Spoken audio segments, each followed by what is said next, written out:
My name is John Kieschnick. I'm with the Department of Religious Studies. And on behalf of the Ho Center for Buddhist Studies, TT and WF Chow Lectures on Buddhist Art, and the Stanford Continuing Studies Program, it's my great pleasure to introduce our speaker this afternoon, Susan Whitfield. Dr. Whitfield is probably best known as the force behind the International Dunhuang Project, which is a mammoth project now celebrating its 20th anniversary this year, which is attempting to bring together all of the Dunhuang manuscripts in digital form, along with other manuscripts from neighboring areas in Central Asia. And I checked this morning, and they currently, as of today, have included in the database 422,087 documents, including over 100,000 from the UK, over 100,000 from China, tens of thousands from Russia, Japan, Germany, Dunhuang, and France. So you can imagine the immense amount of effort that go into a project like this, of getting partners on board, establishing the technical guidelines for the work, and raising funds. So I asked Susan yesterday when the project would be done, when they will have digitized everything. And she said if we had funding for, 10 full-time technicians, we could do the whole thing in 5 years. But we don't, so it all is going to depend on piecemeal fundraising and work as the project progresses. So this reminds me of the way that Buddhist canons were made in China, in which the funds were raised for the cutting of the blocks, or even of building of cathedrals in medieval Europe that could take more than a generation, 100 years or more to complete, of continuous effort. So that's the sort of project that she's been engaged in for the past 2 decades. Now, in addition to her work on the International Dunhuang Project, she also has many publications on the Silk Road. And if I had to recommend just one of those publications, I would recommend her book, Life Along the Silk Road, which is a very interesting experiment in trying to imagine the lives of 10 different types of figures who lived along the Silk Roads. There's a chapter on a soldier, a merchant, a nun, etc. And she said yesterday that there's a new edition that will be coming out soon in which she's rounded out the number to a full dozen now by adding 2 more figures to her list. Now, for the rest of the afternoon, we're going to turn the time over to Dr. Whitfield to use as she pleases. So she'll speak for a while, pause when she feels like pausing to take questions, and sometime in the middle, we'll take a short break. But the rest of the time we'll leave to you to divide as you see fit. And today, she will be speaking to us on Buddhism and trade on the Eastern Silk Road. So I'll turn the floor over to Susan. Thank you for John and for Stanford for inviting me here. It's a great pleasure. It's my first time, not in San Francisco, but at Stanford. So I hope to have lots of time to walk around in the Californian sun. Dream on. So I brought you a bit of rain instead. And so it's very nice to be here, great pleasure. And thank you all for turning out today on this rainy afternoon to come and listen about the Silk Road. I get enthused about the Silk Road and Buddhism and trade and art and archaeology, but I'm very glad to see that others do as well. I was speaking yesterday at the university, and I just asked how many people had been to Dunhuang or to the Taklamakan, to the Eastern Silk Road. How many people here have been? Wow. It's very interesting because I've been, as John says, involved in this field for 20 years or more, and when I started out, I would ask the same question. There might be one hand or something. Now it's, as you all know, or as many of you know, a lot more accessible, and I'm delighted that many of you have managed to get there, and I hope that those of you who haven't will go immediately, and those of you who have will go back again to other places, to places further along and less well-known places. Okay, we've got 3 hours today, but I'm not going to talk for that whole time. I hope you're going to ask me lots of questions in between. So do feel free when we pause to ask me questions about anything. I will be covering a lot of ground, but I'm happy to go off on tangents and explain more about things that I will just pass over in the lecture if you ask me a question about it. I'm dividing the session up into sort of 3 broad areas, and we'll pause at the end of each of those for questions, and then we'll have a break sometime in the middle when I think you're all looking tired and need your bottle of water and granola bar. But you might have to rush out because I hear there's might only just be enough to go around. So I'll break sometime in the middle so you can we can all catch up and have a bit of a break for 20 minutes or so. So the 3 areas I'm going to talk about today are really introducing the idea of the Silk Road. Been around a long time, but there's been quite a lot of discussion about it in recent years. And I'll just introduce and look at that very, very briefly. There's lots of places you can go off and read more and lots of colleagues working on it. And I'm going to end that on that's the whole of the Silk Road. I'm going to end that on looking at the Sogdians, who were the great merchants of the Eastern Silk Road. Then in the second section, I'm just going to introduce briefly the archaeology of the Eastern Silk Road, of the Taklamakan and Tarim Basin. And many of you, again, will be familiar with this. I'm sure many of you have read, well, actually, interestingly, how many of you have read Peter Hopkirk's book, Foreign Devils? What about Francis Wood's book, The Silk Road? And Valerie Hanson's book, Silk Road, A New History? Yeah? Okay, interesting, yeah. So for those of you who've read those books, this will be familiar territory, but again, it's worth recapping. And I'll bring it up to date by talking about some of the archaeology that's going on today. And I'm happy to talk more about that if you're interested, so ask me in the questions. And then I'm going to look in the final session at what Buddhism can tell us about trade, or might be able to tell us about trade along the Silk Road, and where we are with our current understanding of that, and how we might be able to use the Buddhist art and archaeology and texts to really answer some of the questions. And there are many, many questions still remaining to be answered. In fact, very few have been answered at all over the past century, really.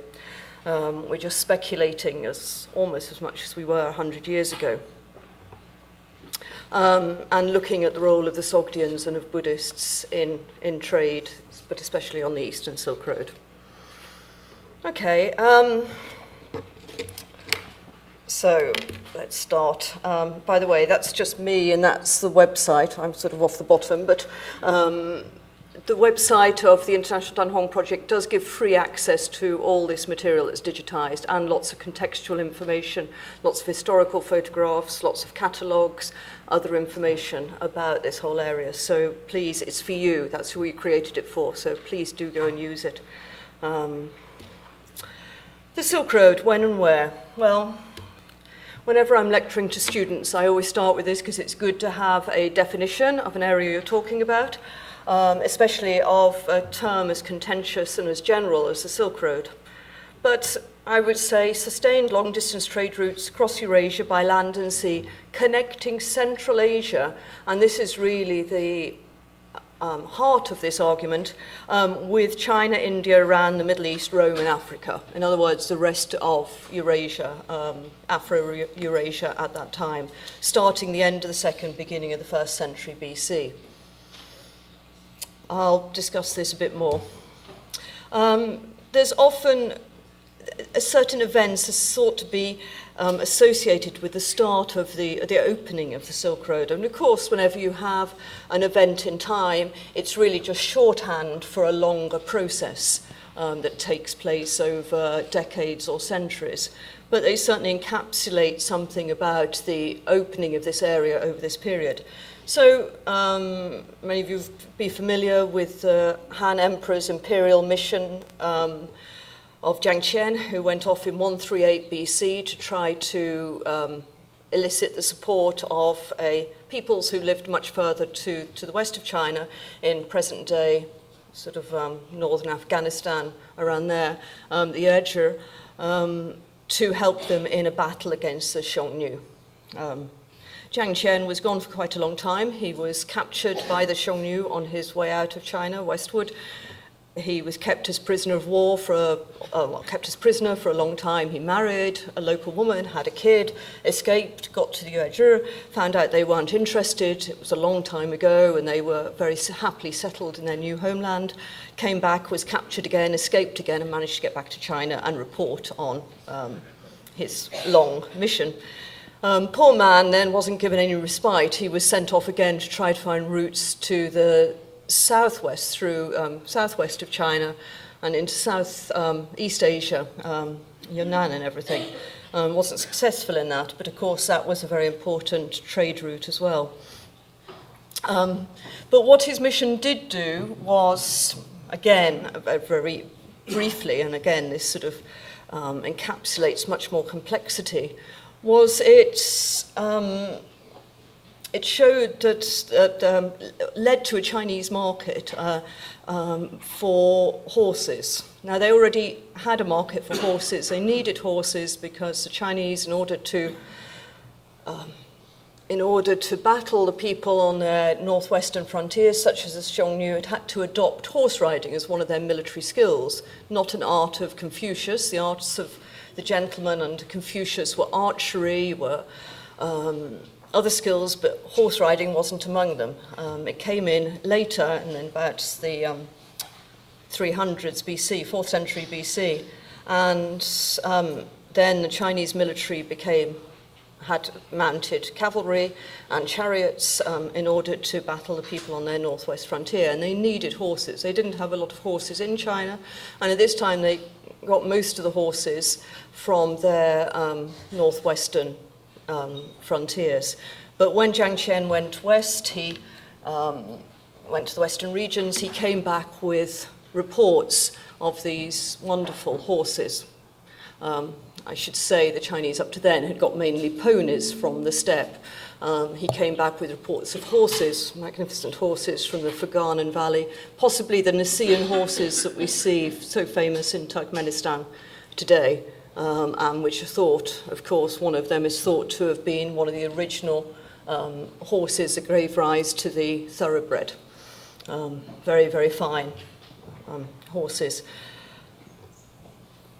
Also, in the wake of his mission, although it took several decades and lots of battles, the Chinese armies eventually managed to push the Xiongnu armies, the Confederation, out of the lands to their west, the small corridor of land, the Hershey Corridor, which gave them access to the Tarim Basin.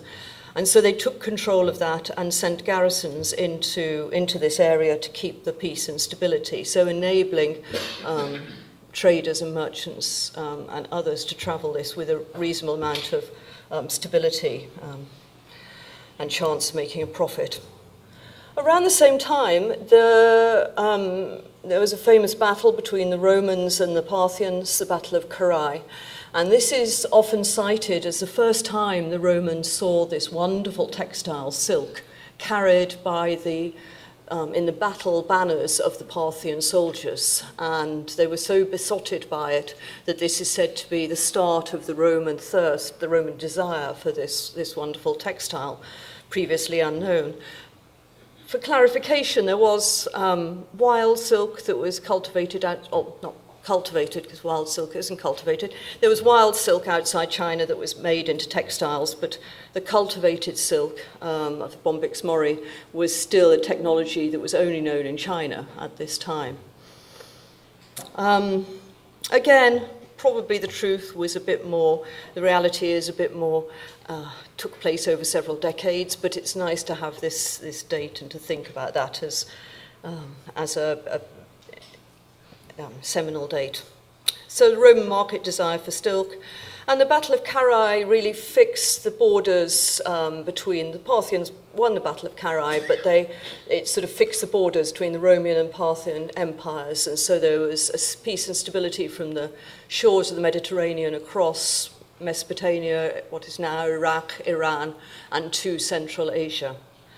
And then I would say key to this whole thing was the rise of the Kushan Empire, who rose, some say the descendants of the Yuezhi, who Jiang Qian had gone to elicit help from, who rose in Central Asia, northern India and Central Asia in about the first centuries AD.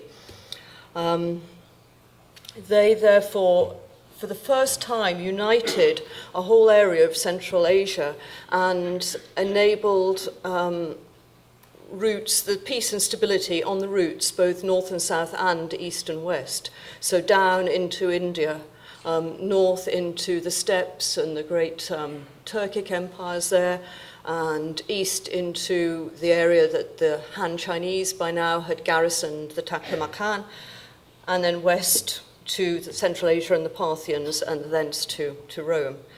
And I should also say through the southern routes into India, they got to the Indus Valley and to the ports of Western India, and thereby to the sea routes, the maritime routes. The Kushan were bordered to their north by the Sogdians, and we'll return to them later, who became the great merchants of the Eastern Silk Road, and to some extent of the whole of the Silk Road. So just looking at it in terms of maps, said you have the Han here, central China, and then the pushing out of the Xiongnu, out of this small corridor of land, which is the only really geographically accessible bit of land between mountains and deserts that you can transport large armies, for example, through the Hershey Corridor, or sometimes called the Gansu Corridor now, into the Tarim Basin, Taklamakan, and the kingdoms of the Taklamakan. In West Asia, as said, Mesopotamia through to what is now Iran. You have the Parthian Empire, almost to the shores of the Oxus River, the Amu Darya. And then in the center, we have the Kushan Empire joining the two ends. And as I said, coming down to controlling the Indus Valley down to the port of Babarikon, from where ships would then travel all the way down and across. So that's a traditional story told many times and accepted often in accounts. Very broad brush, obviously, and there's lots of complexity hidden there in this very simple notion of the Silk Road. But the Silk Road, ever since its inception, or its first usage, coinage by von Richthofen, the geographer, in 1877, has been open to some skepticism by scholars and what it actually means. This is how it's characterized, the traditional view of it, by a scholar called Manfred Rask. It says, long caravans of camels burdened with silk lumbering through the desert, ships laden with spices and jewels running before the northeast monsoon, Western merchants exchanging bags of gold and silver coins with Chinese and Indian traders for exotic and precious luxuries of the Orient. And if we look at the branding of the Silk Road now, that's often how it's branded as well. He is very skeptical of this, and in this, he's one in a line of skeptics, really, as I said, from the early 20th century, who've questioned this whole idea of Roman commerce. So Rask is rather, as I said, skeptical of this whole idea, and one in a line of skeptics that have been carrying on professing skepticism about the idea of the Silk Road for the past century or more.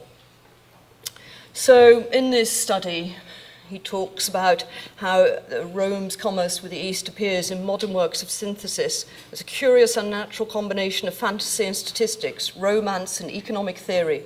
Much is asserted, little is proven. In the absence of a substantial, easily accessible body of evidence, hypothesis replaces fact. Well, he's not incorrect. There is a lot of hypothesis, there is a lot of speculation, there is a lot of simplification. And one of the problems comes from this whole dichotomous idea, I guess, of Rome and the East, the West and the East, Rome and China. I have railed often in several papers and many, many lectures against binary dichotomous history, so I'm not going to do it again there then, but what it does is simplifies and stops us understanding complexity, because nothing is ever dichotomous, it's always a process. And in the Silk Road, I would agree, it's not really Rome's commerce with China that dominates, it's the complexity of the relays of long-distance trade that are going on along this Afro-Eurasian world between many different cultures, many different peoples by many different routes. Having said that, so this is what is really railing against, and I think most of us would agree with this, most scholars would agree with this. The idea that silk went from China to Rome and silver came back, and there was, and that was it really, that's the Silk Road. Of course, that ignores all these bits in between, including, as I said, this vital area of Central Asia. Because if anything characterizes the Silk Road, it's from previous long-distance trade. And remember, previously, for example, from the mines, lapis lazuli mines in what is now eastern Afghanistan, here, just to the west of the Pamirs, that was transported all the way to Egypt to be used in the pharaoh's tombs in the 2nd millennium BC. You had lots of long-distance trade across Western Eurasia, Africa, Eurasia. From the east, Khotan here, a source of excellent jade, which was highly desired by the Chinese, was exported or imported by the Chinese from earliest times to China. So there was long-distance trade going on both sides of the Pamir. I guess what, if anything, changed in the start of the Silk Road was sustained trade across these barriers, this great sort of mountain barriers of Central Asia, the Hindu Kush, Karakoram, Pamir Mountains. And for those of you who've been there, you'll know they are a substantial geographical border and frontier. So I think there's none of us would dispute this, criticizing this simple idea of the Silk Road and this simple dichotomous notion of Rome and China being the leading players and silk being the leading commodities. The story is more complex. We're talking of 1,000 years of history, of tens of thousands of miles of trade routes, of hundreds of civilizations and peoples, and of probably thousands of commodities being traded along. And so, also, somebody brought this up yesterday, so I thought I'd put this slide in. Of course, the idea that there was direct interaction between Chinese merchants and Roman merchants is also something that's not going to get us very far. It's not to say there wasn't ever a Roman who found his way to China or ever a Chinese who found his way to Rome, but it wasn't what characterizes the Silk Road. It would have been the exception. Most trade was done in relays, and people went to next market town and the trade went on. People didn't engage or travel in long-distance trade. And there's been this theory going around for quite a time, put forward by Homer Dubs, about there being a legionnaire of Roman soldiers left in the center of China, in the Gansu corridor, in the Hershey corridor, that little area I was talking about. That gets rebranded and comes out again quite frequently, because it's a very nice idea that there's Roman, the descendants of Roman soldiers living somewhere in Western China. No evidence, but I was rather dismayed to see that there is this now CD-ROM for ages 11 to 14, which investigates one of the most exciting and incredible theories of ancient history. And I don't know how it comes out, but it's rather dismaying, unless it comes out in a very skeptical way, that it's being given to school kids. However, although probably only a handful of people made it to well, maybe more than a handful, but not many people regularly made it from the ends of, by the land routes, from the ends of Eurasia, one end to another. Goods certainly did. And so this idea that there was no trade, I think we have to keep an open mind. We have pieces like this. This is a rather beautiful piece. It doesn't look like that in here, but trust me, it is a rather beautiful piece of Hellenistic glass, probably 2nd century BC. Greek glass that was found in southern China in a tomb, a high status tomb. So it had found its way from the shores of the Mediterranean to southern China and had been buried in a high status tomb. It was a valued piece. This is not going to be a piece that finds its way accidentally. It would have been expensive to transport. The likelihood is it came as a trade good, and it came with other pieces. And of course, the paucity of the evidence. Well, how many pieces of glass would you expect to survive 2,000 years? So, and it's the same with silk in Rome. There's, again, silk textiles are not good things to survive. So it's not surprising that lots of pieces haven't survived. We're lucky in that tomb goods, of course, buried at the time, so we have a date for them, or we have an end date for them, and they were protected for times until the tombs were rediscovered. A problem with archaeology, of course, is that lots of tombs have been robbed over the centuries, so we have far fewer goods from tombs that we would otherwise hope for. So this is a piece that made its way along the Silk Road from shores of the Mediterranean to China, a piece of glass, highly valued in China, as we see. Glass continued to be highly valued, especially translucent glass. The Chinese did make glass, and they had it from early times, but it wasn't. This is soda lime glass, as made in the Mediterranean and the Near East, and then later technology moved further east. But the Chinese always made, or generally made, glass high barium and high lead content. It made it quite brittle. We don't know why. Made it quite brittle, and it also made it very difficult to make it translucent.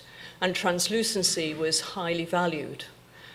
There's also something to be said here, of course, that crystal or glass, translucent materials, were one of the 7 treasures of Buddhism, also highly valued in Buddhist culture.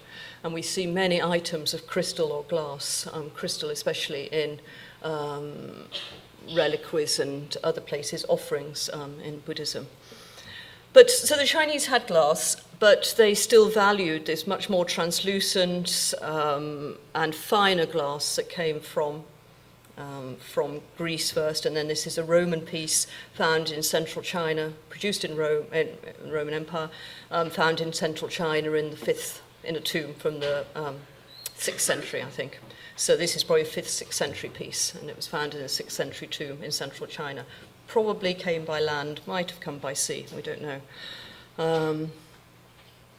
I should say also a lot of early glass in China was really made to emulate semi-precious stones. So it wasn't valued as glass, it was valued as a substitute for semi-precious stones. So it was often coloured blue or green to emulate stones such as lapis or malachite or other semi-precious stones.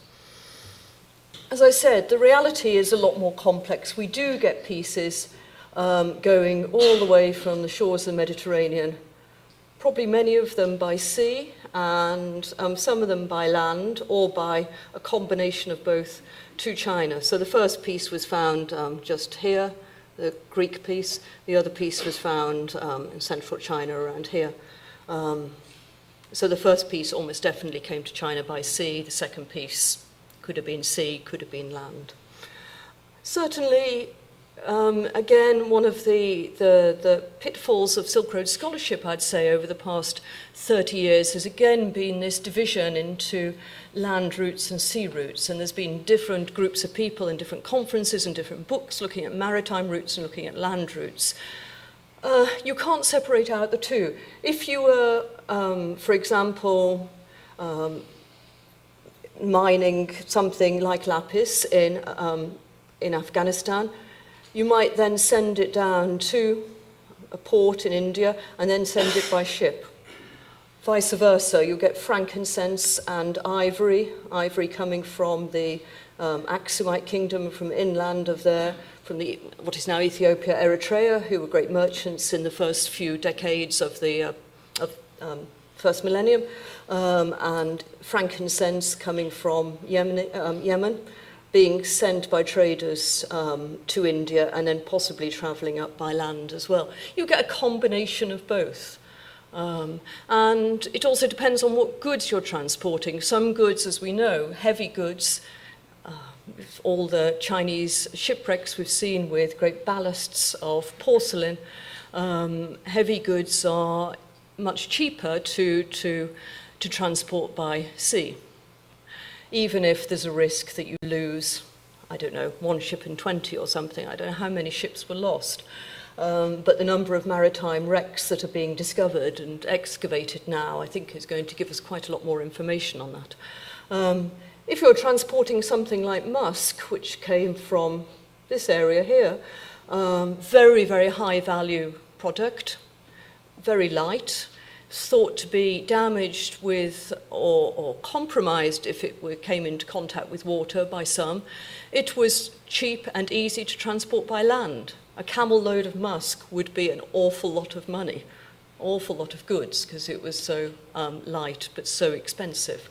So, you know, merchants then as now would make decisions based on what were the stable routes at the time, what were the most economically viable, what they had access to. For a long time, it said when the Parthians were controlling this area, they charged very high taxes on merchants passing through. So a lot of Roman merchants chose to send their ships sometimes by sea to bypass the Parthians to the coast of India. Later, the Sogdians, who were come to, also tried to bypass, well, also succeeded in bypassing this area here because of the taxes by going north of the Caspian to Byzantium Empire. And at a time when this whole area was under political issues and there were, again, very high taxes, a lot of merchants would go north through what is now Mongolia to get to Korea and to markets in East Asia.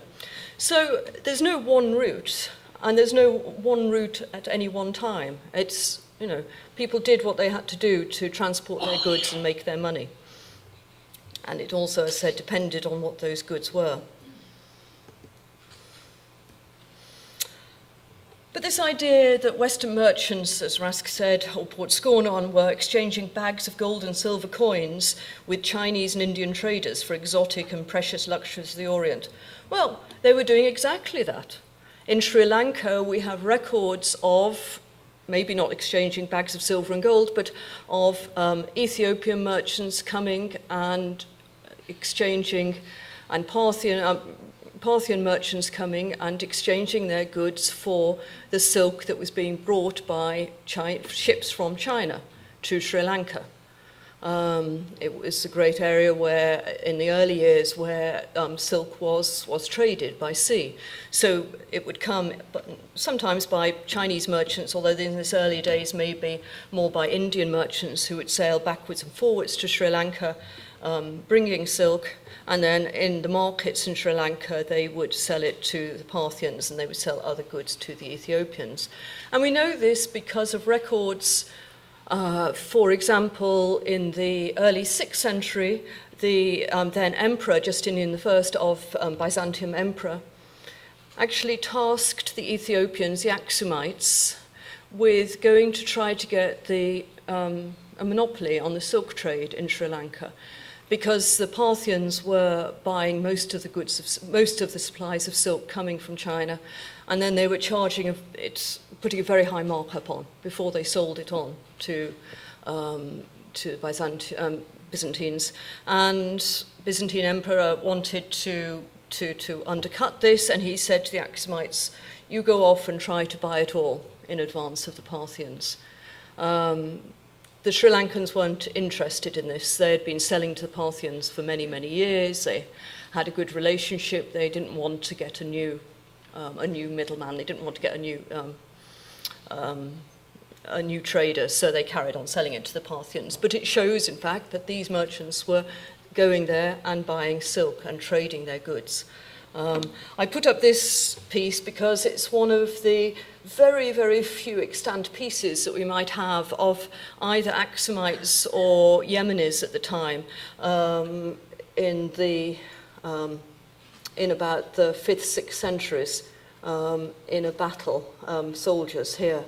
But you must remember that the Axumite kingdom at this time was Christian kingdom by this time, was named by Mani of Manichaeanism as one of the 4 great empires of the world. But he considered it one of the 4 great empires of the world, 4 great civilizations of the world at the time. So the Axumites, I mean, how many of you here have been to Ethiopia and seen the Axumite remains? Excellent, at least we have one. It's a fantastic place, but it's forgotten from Silk Road history because of our blinking, having blinkers on and thinking of this Rome, China, simple story. But they were very much part of it. And in fact, I'm very enthused about the Axumites because apart from being there many years ago and being very interested and having done quite a lot of reading up since, one of the new chapters I put in my book is about an Axumite sea merchant. So it's very immediate to the work I've been doing recently. So we know that goods travelled from the shores of the Mediterranean to China and back again. We know that people travelled long distances by sea, across and certain distances by land, but certainly long distances by sea, and came into contact with each other at intermediate points like Sri Lanka. And we also know from textual and material evidence that, for example, in China, there was a great thirst for foreign things, foreign dress, foreign hangings, foreign beds, foreign chairs, foreign food, foreign harps, foreign flutes, foreign dance. And of course we mustn't forget foreign women, foreign slaves, because slaves were very much part of this whole trade, as in all pre-modern history. And Emperor Lingdi, I'm sure, was fond of his orchestras of foreign women and his dancers and of foreign girls as anybody else. But this is recorded in the 2nd century AD, and it shows something, it really encapsulates the interest of the time in, and the openness of China at the time in things that were coming from outside its borders, by land and by sea.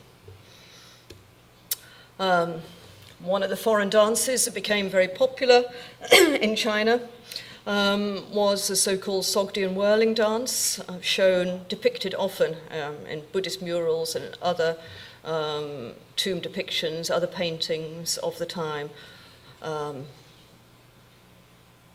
Lots to be said about the Sogdian whirling dance and its effect on Chinese history, but perhaps I'll leave that for another time.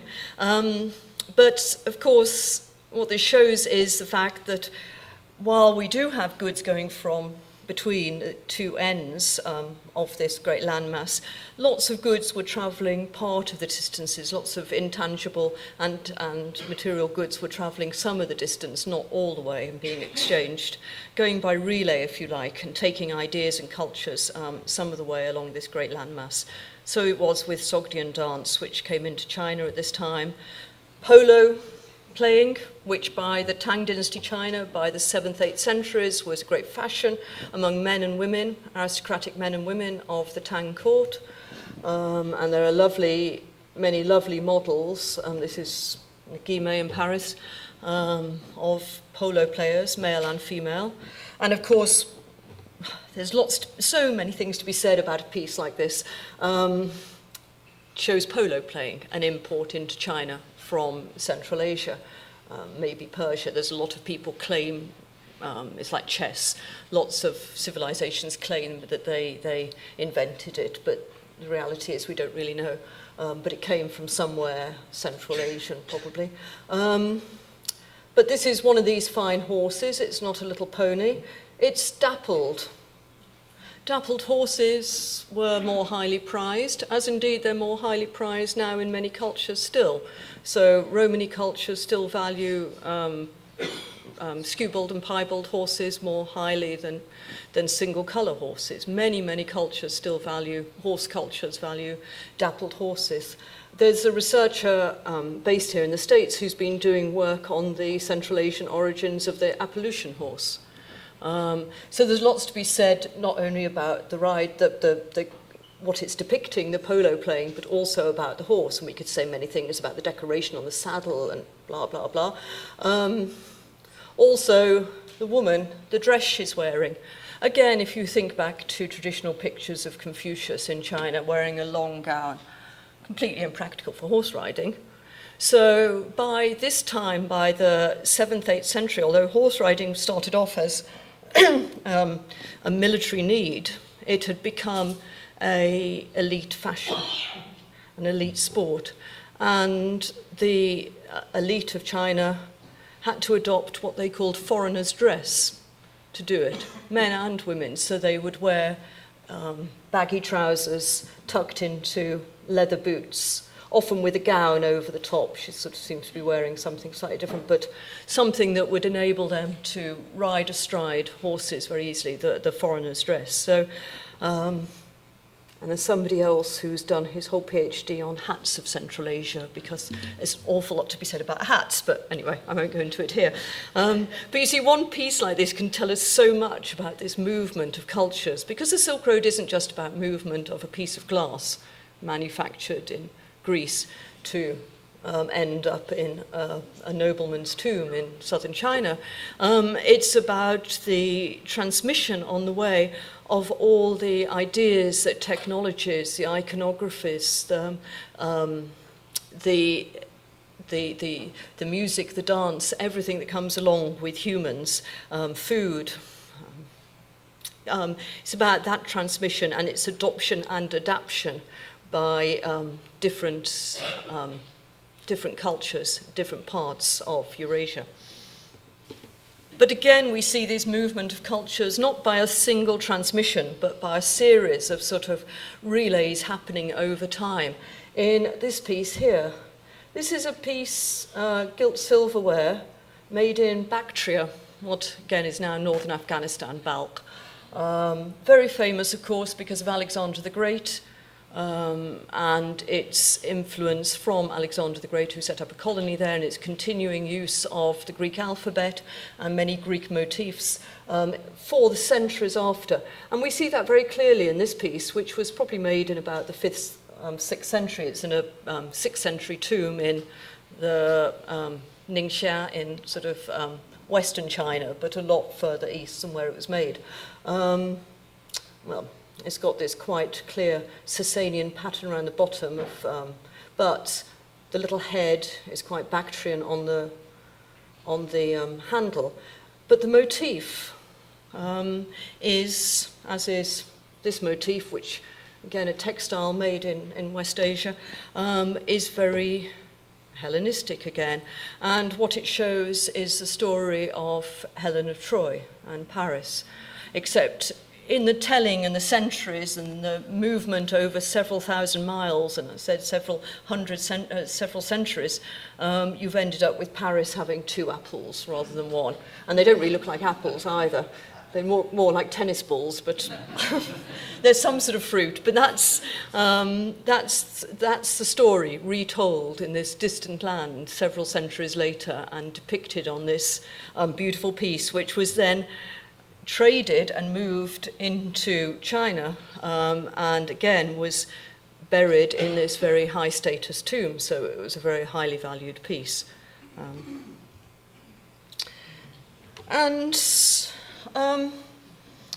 Put this up because there's a colleague of mine at London University, Lucas Nicol, has been working for a couple of decades really on the possible influence of Roman and Greek statues on early Chinese statues, especially during the Qin Emperor.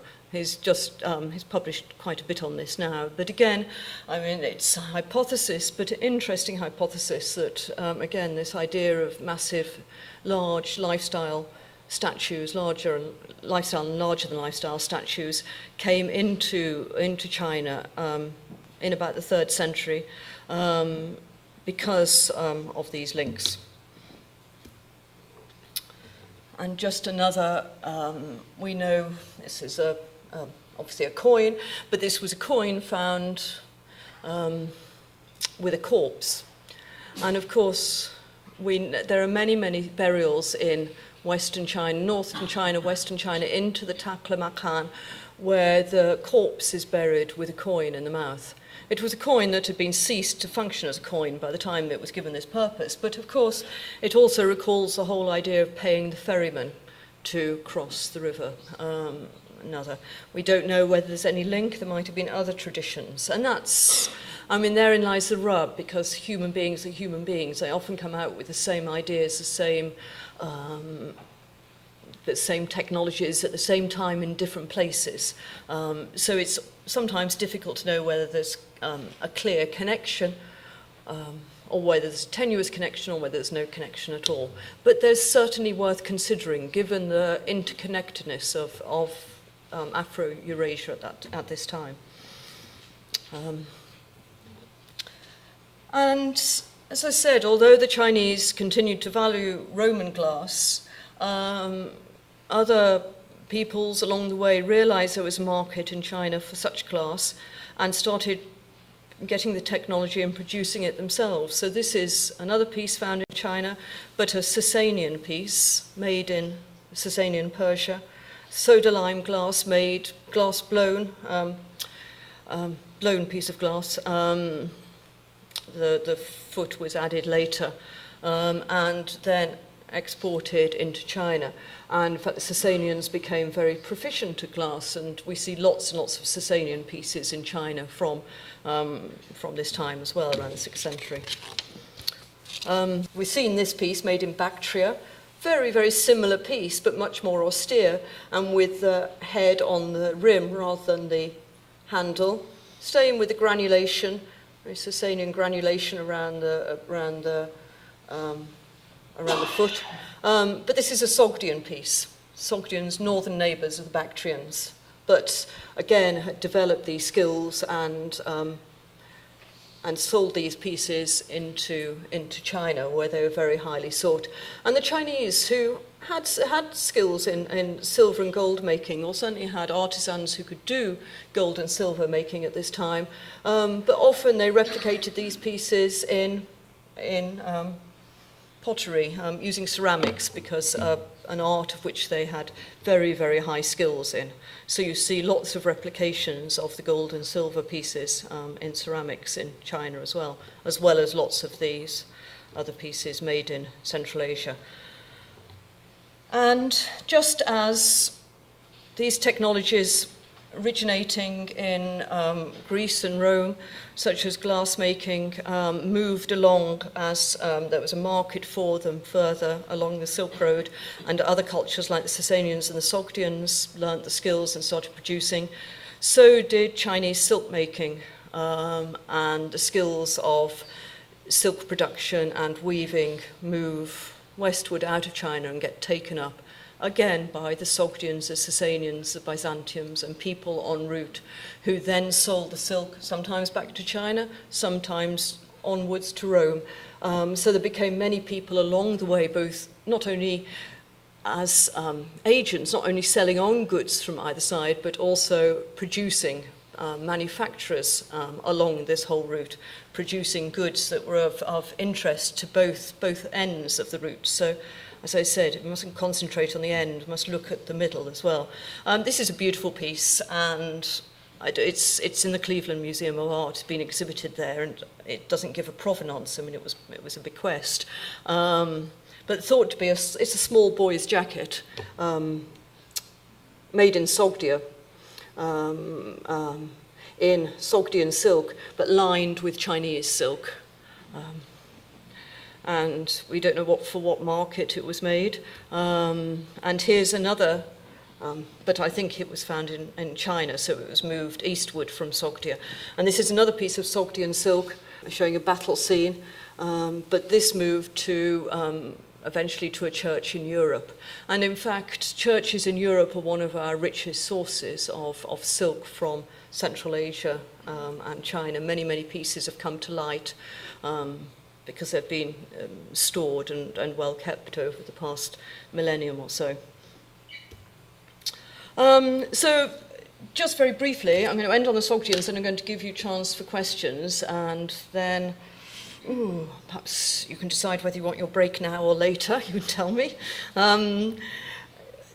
Archaeology over the past century, and I'm going to be talking about archaeology in a minute, has really revealed so much data that we're swimming in it. And although we might hear from Rask that people are making hypotheses based on very little evidence, there is evidence out there. It's just that it hasn't been widely accessible. And it's problematic in that things like the textual evidence is in numerous different languages and scripts. So any work on it involves collaboration because no one single scholar is going to understand all the languages and scripts. The archaeological evidence is in many different institutions worldwide. It covers many different cultures, many different periods, many different people. So any work on this sort of area involves collaboration, and humanities scholars have not traditionally been too good at collaboration, so we haven't seen a lot of it over the past 100 years.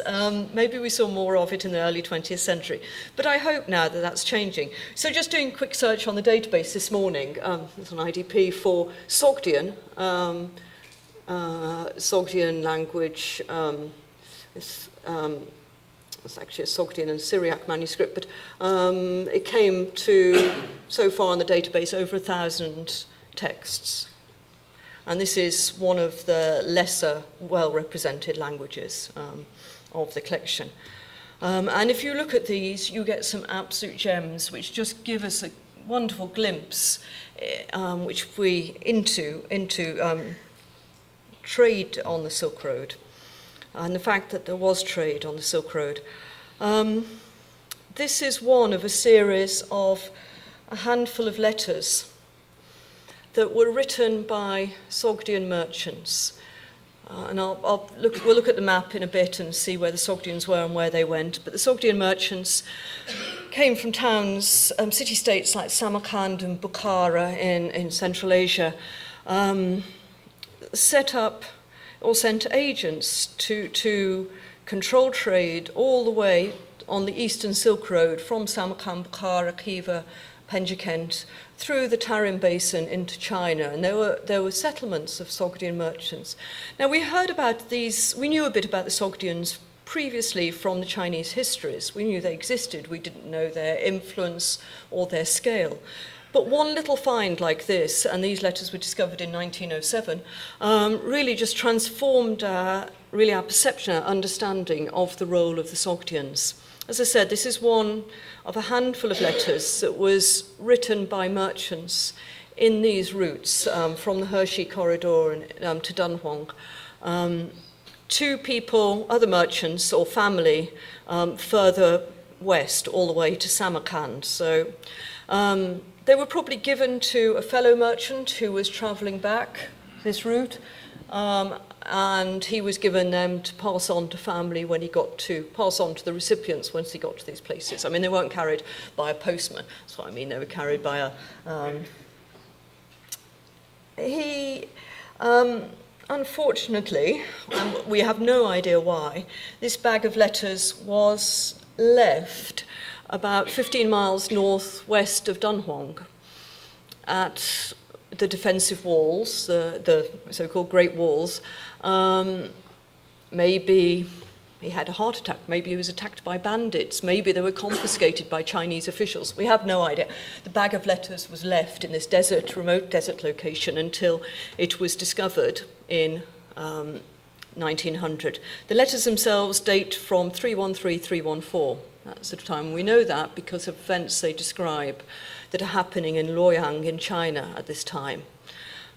So they've lasted for 1,700 years in this dry desert atmosphere. You can see the damage to them is because they were folded down the center and then to make a little square like this, and the address was on the outside. So the letter was on the inside and then the address was put after it was folded on the inside. But otherwise in pretty good condition. Some of the earliest paper we have as well, quite nice paper of the time, so very interesting as well.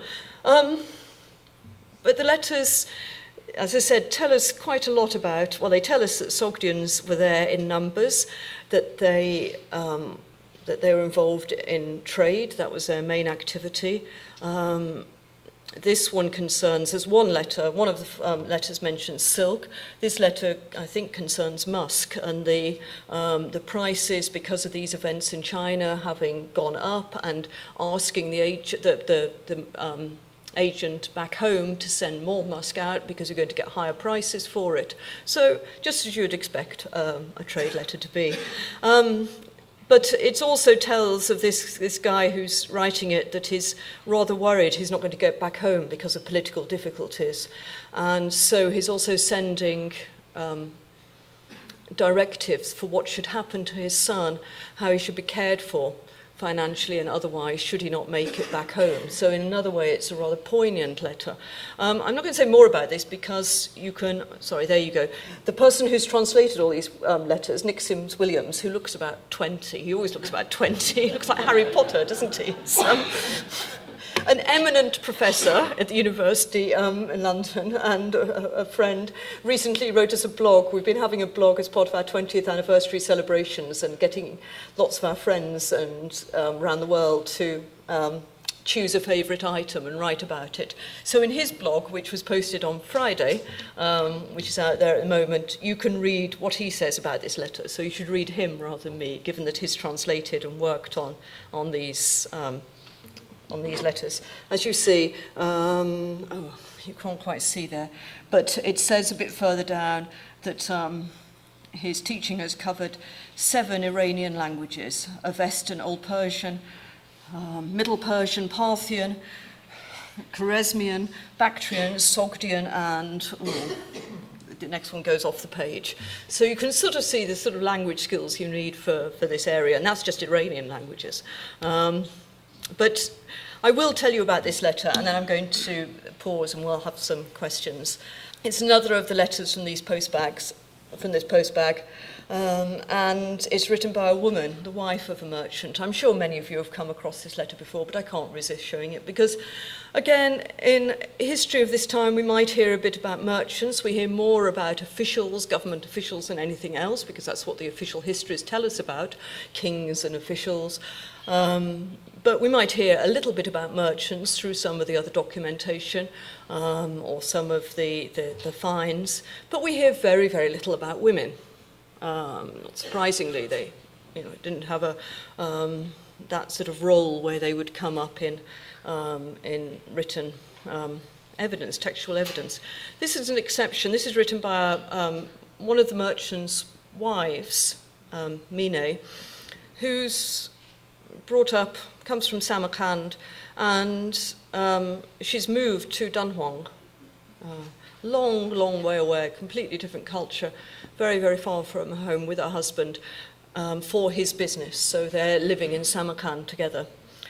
They've got a daughter as well. And then he gets into debt, and cut a long story short, he leaves her, he abandons her with his debts, and goes off somewhere. She presumes back to Samarkand, but there she is in this foreign place with a daughter with no money and her husband's debts, and she's writing back to him, sending it off to Samarkand, hoping it will reach him, saying the situation she's now in. She says, she tells us a bit in passing, because she says, I spoke to the headman, if you like, the Sogdian headman of our community, showing that there was a community and it was quite organised, that it had somebody in charge of it in Dunhuang, but the community won't help me, and I'm forced to become a servant in a Chinese household in order to make ends meet and to look after our daughter and everything. And then she gets more and more irate, and again, this is Nick's translation, Nick Sims-Williams' translation, and she ends up saying, my mother and my brothers told me I shouldn't marry you and I shouldn't move out here with you. And then she ends up saying, I'd rather be a dog's wife or a pig's wife than yours. And then her daughter writes here, Daddy, come home. This letter made it, she was living in Dunhuang, 15 miles up the road, and then it got left there for the next almost 2 millennium. We have no idea what happened to this woman. We'd have no idea about this woman were it not for this little accidental find in the Taklamakan. But just this single letter opens up a whole world, a whole life, whole communities, and tells us so much about social, economic life of women, what's happening at this time of trade along the Silk Road. So we don't need a lot of evidence. A little document like this can really take forward our understanding a great deal. And so I'm going to, well, I should say, instead of this, we need to think more like this. Lots of little arrows going backwards and forwards between the areas of Silk Road across sea and land. And so we don't stop, we need to get rid of this whole idea of this dichotomous idea of the Silk Road and concentrate on the parts of it and the regional trade that went on, and from that we'll start to build up a picture of the larger trade. And so I'm going to move on and talk in section 2 on this area here, which is key to this story and key to the Sogdians. Right, so we've looked at the idea of the Silk Road and seen some of the issues with it, and these issues will carry on being discussed over the following decades. They're not all going to go away, and we've got a long journey to go before we understand this complex idea of trade across Afro-Eurasia. But now I just want to move to the Silk Road in the Taklamakan, because I mentioned just before the break that, in fact, there's lots and lots of evidence out there. It's just evidence that is yet to be fully exploited, and more coming to light all the time. So I'm just going to whiz through, and again, this will be familiar to those of you who've read people like Peter Hopkirk and stuff, the story of the excavations over the past century. One, because I think it's very interesting, and the characters are very interesting, and they deserve to be, the story deserves to be retold, but it also gives an idea of the richness of the finds and the sort of material we're dealing with. Okay, so the Silk Road in the Taklamakan, and by the Taklamakan, we're talking about the Tarim Basin, the Taklamakan Desert, the Lop Desert, and the Gobi Desert here, from the sort of borders of Chinese cultural area at Dunhuang through to the Pamir Mountains here. As I said, an area that the Silk Road traversed, both across, but also there were routes down here to the Tibetan Plateau, also from Miran onto the Tibetan Plateau, obviously down into India and north to the steppe. All the way along, and strictly speaking, routes across north and the Ili Valley and everything. So a whole plethora of routes. This again is a very simplification. So let's start. Sven Hedin, a Swedish scholar, explorer. In the 19th century, there was started to be growing interest in this area of the Taklamakan, Central Asia and the Taklamakan. But the British were in India, and the Russians were to the north, and there was a sort of Cold War of the Great Game, Cold War of the time, the Great Game between the Russian and British empires, and it wasn't a very easy place to get to or a very safe place to travel. And so it rather impeded any work going on, scholarship, archaeology, travel, exploration, through the 19th century. Towards the end of the 19th century, there's a rapprochement between the British and the Russians. They both send out consuls to Kashgar and establish consulates. Well, the British didn't become consulate for some time, but they still had a representative there. And it suddenly becomes possible for people to go. Now, by this time, a few reports had started coming out by the pundits, the spies, the military men who had travelled the region. Some bringing back a few manuscripts in unknown scripts and languages, some talking about tales of lost cities in the desert sands of the Taklamakan.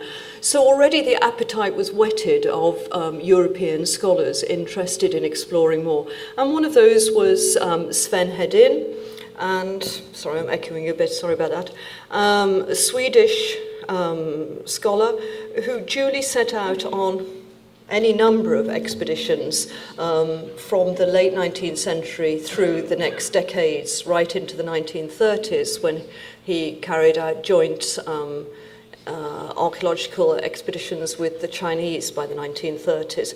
And you can see how far he travelled. Sven Hedin was interested in exploration. He was an excellent map maker, so he did survey and create excellent maps of the region, but he was less interested in archaeology. So although he found and reported on sites, he didn't do much systematic archaeological surveying of them. But he did produce very daring-do books about his travels and his exploits, which became great bestsellers. They're sort of boys' own stories stuff. And of course, in a very famous incident, and I think this really exemplifies Sven Hedin, he decided to try to cross the Taklamakan, or cross part of the Taklamakan desert from west eastwards, one of these very forbidding deserts. And due to his own mistake and not checking, he didn't get all the water, take enough water, and they got into difficulties before they hit the next river, and as a consequence, most of his animals and some of his men he was with, local men, died.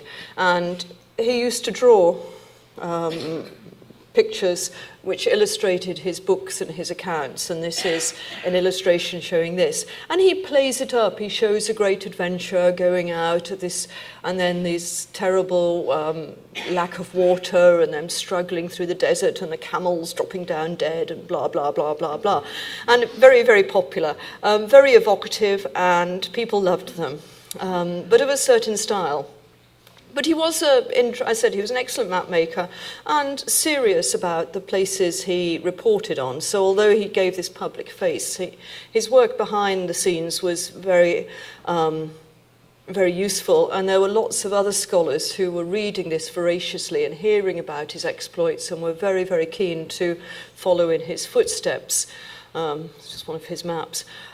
One of these, and the person I'll concentrate on today, because there's too many others to talk about in any way, Stein's the most interesting, was a Hungarian-born scholar, Aurel Stein, who'd been trained in Hungary and Germany and Britain and France, and became a great Anglophile, and eventually in the early 1900s took British nationality, so he became British, but Hungarian-born, great linguist, Indo-Iranian scholar. He'd studied in Tübingen and Dresden and Leipzig, Indo-Iranian languages and art and culture. So. And he'd always, by the time, he'd also done military service as part of his, back in Hungary, so he'd also learnt surveying, and became a very good map maker. He had got a post. He wanted to become a university professor in Europe, but before that became possible, he got a post in what he thought would be a temporary job in Lahore, in British India, with the British regime in India, now Pakistan, of course, as principal of the art college there. And one of his colleagues was this man, Fred Andrews, part of the arts and crafts movement of the time. There's lots of interesting things to be said about the design and everything of this time. But Fred Andrews was vice principal, but also became a very, very good friend and sort of colleague and assistant to Stein. But also for our story, taught him the rudiments of photography, and they went on several expeditions locally to the Punjab Salt Range, for example, to start excavating, looking for sites, making a photographic and other record. But Stein had read about this Hedin, he'd seen the reports of other people.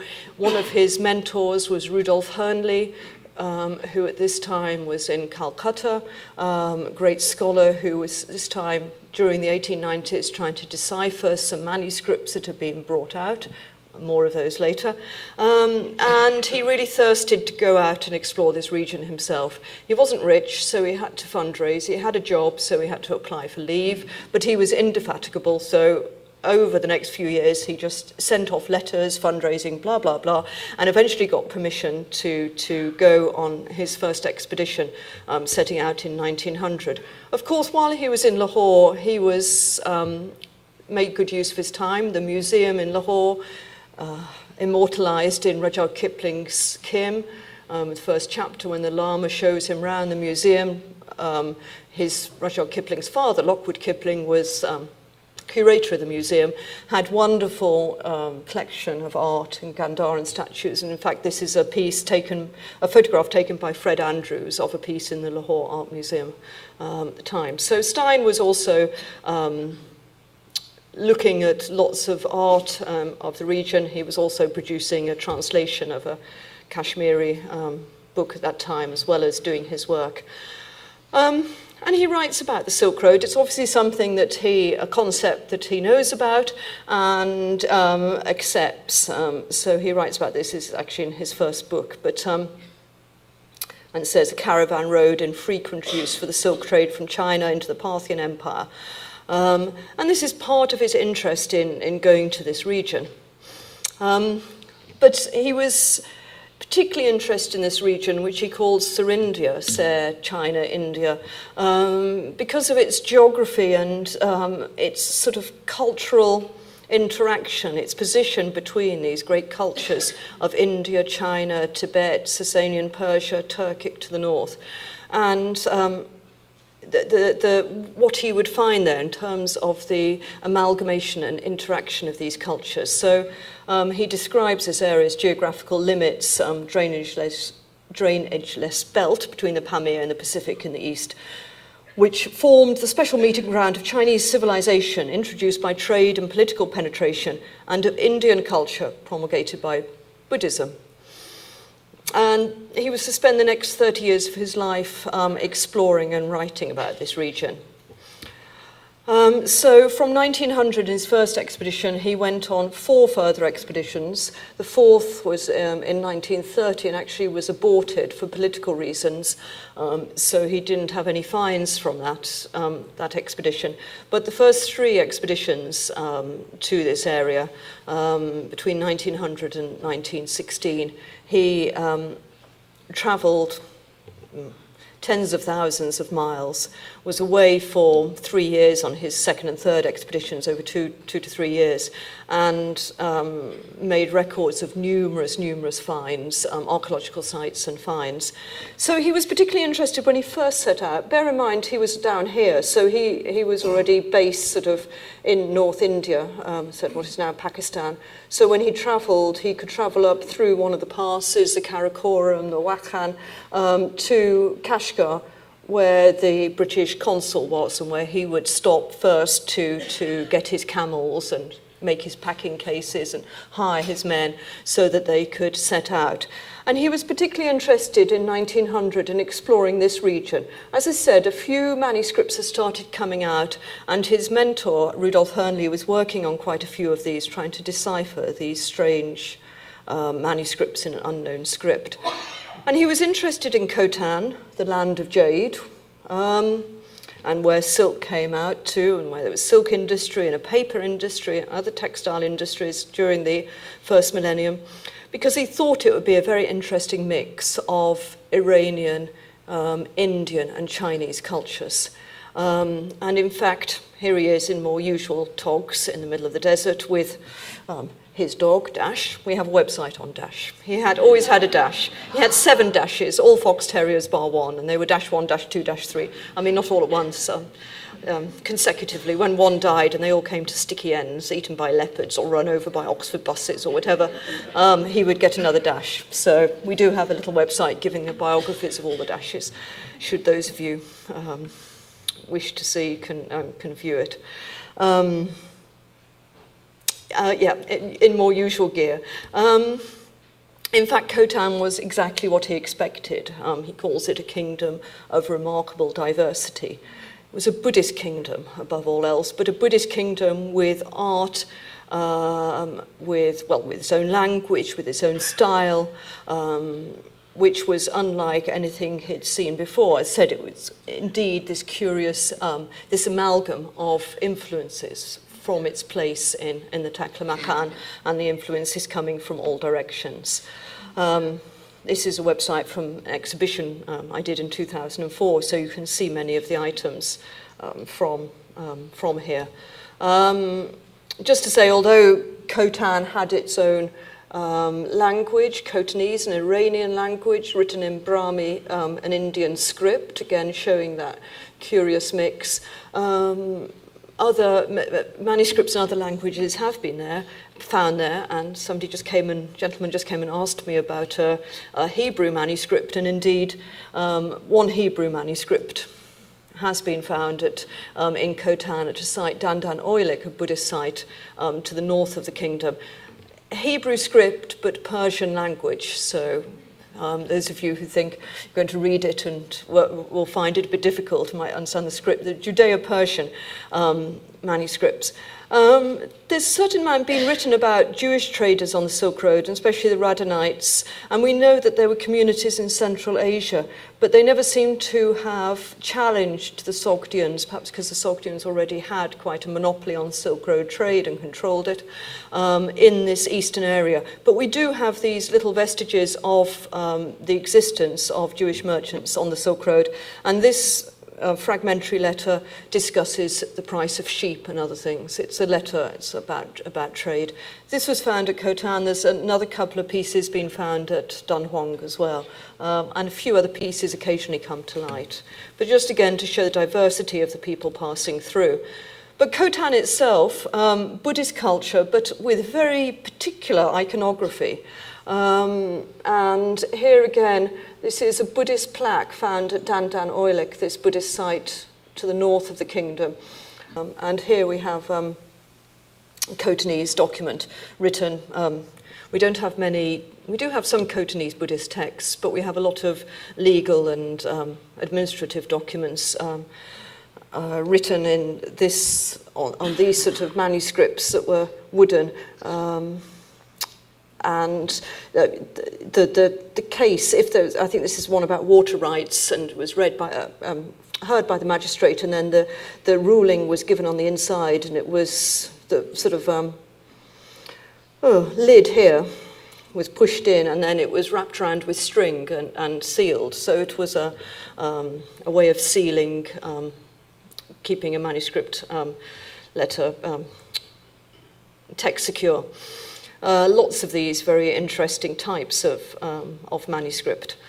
But as I said, Buddhist culture, and indeed when he got there, he found many, many Buddhist remains, including the great stupa at Rawak, a very complex stupa, which, shown here with on a square terrace base, which really mirrored what was happening with stupa architecture across the Pamirs to the west.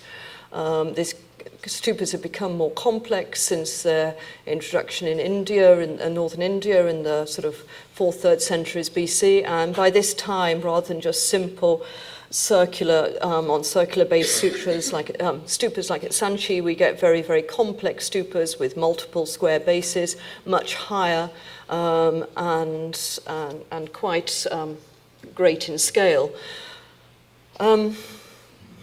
Say something here about desert archaeology. Of course, he excavated what he could of this stupa, and part of it was revealed because the sand dune was over here, but this had a big perimeter wall all the way around it, and he could only excavate a part of the perimeter wall because the rest of the perimeter wall was under a sand dune, and you can't move a sand dune. It's just not possible. You have to wait and come back, and on each of his expeditions, he'd often go back to the same sites, and a bit more would be uncovered, because sand dunes tend to move a few centimeters every 10 years or whatever. So if you keep going back, you can keep getting more and more of a site revealed. but it's very difficult to uncover sites from sand dunes if they're fully covered. And it does make a bit of a problem for archaeology in this region. I'll come back to that when we look at Xiaohe. But just to say what the perimeter walls looked like, 2 corridors in an outer corridor completely lined with statues. And these were larger, lifestyle and larger than life-size statues of Buddhas and Bodhisattvas all the way around. Unfortunately now almost completely lost. Stein, you already see by the time he's excavated them, the head's already been lost. There's only half, the bottom half of the statues remaining.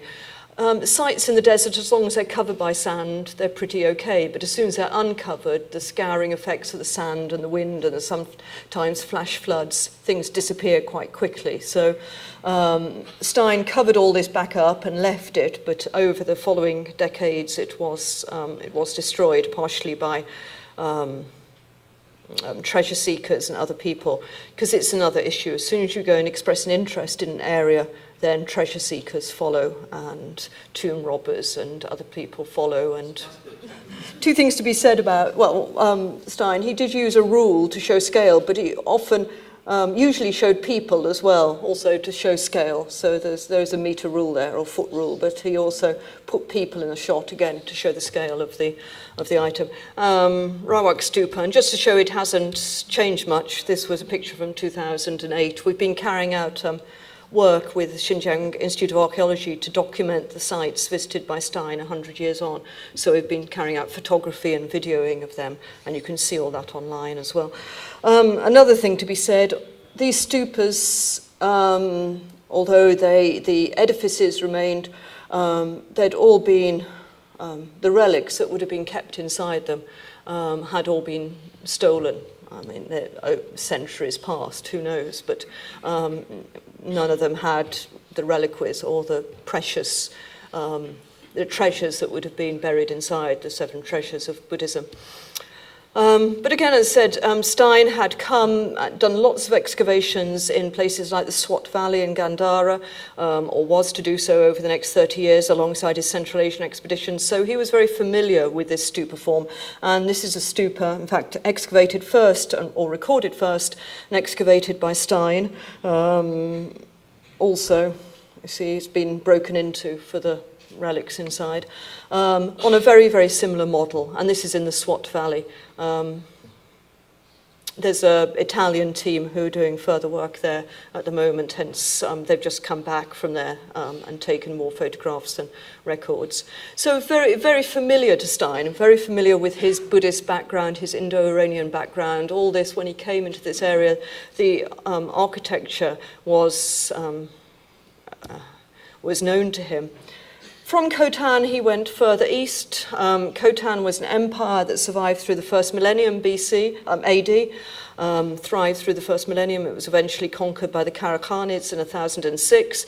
To its east was another empire, or another kingdom, that seems to have thrived from about the 1st to the 4th century, possibly a bit earlier, but we don't have much evidence from the earlier periods. But all the datings of all these areas are rather approximate. There are sometimes finds, coin finds, dates on texts, but it's quite difficult to be very precise about the dating, which is another impediment to our scholarship and understanding.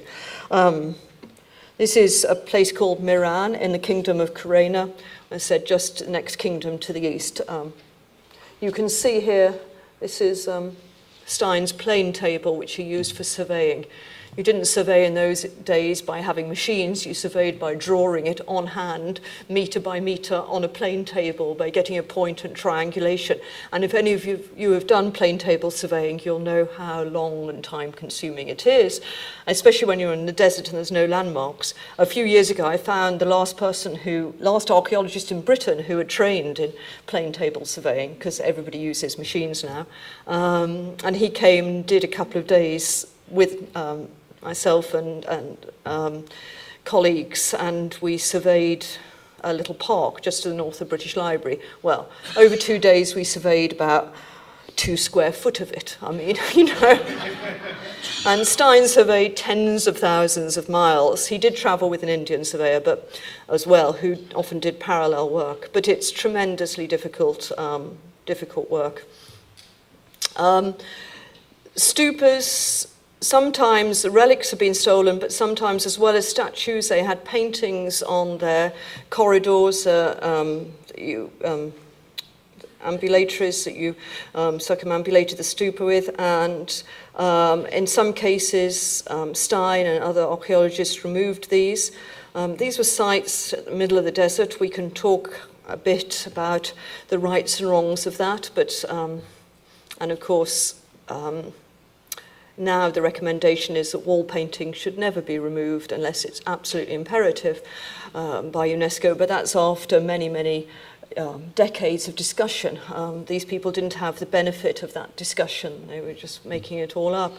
And having said that, recent excavations in this area in Dandan Oilik have uncovered more wall paintings, and the Chinese archaeologists have decided to remove them because there's no way they can secure the sites. They're just too remote, so they've removed wall paintings and taken them back to the Archaeological Institute.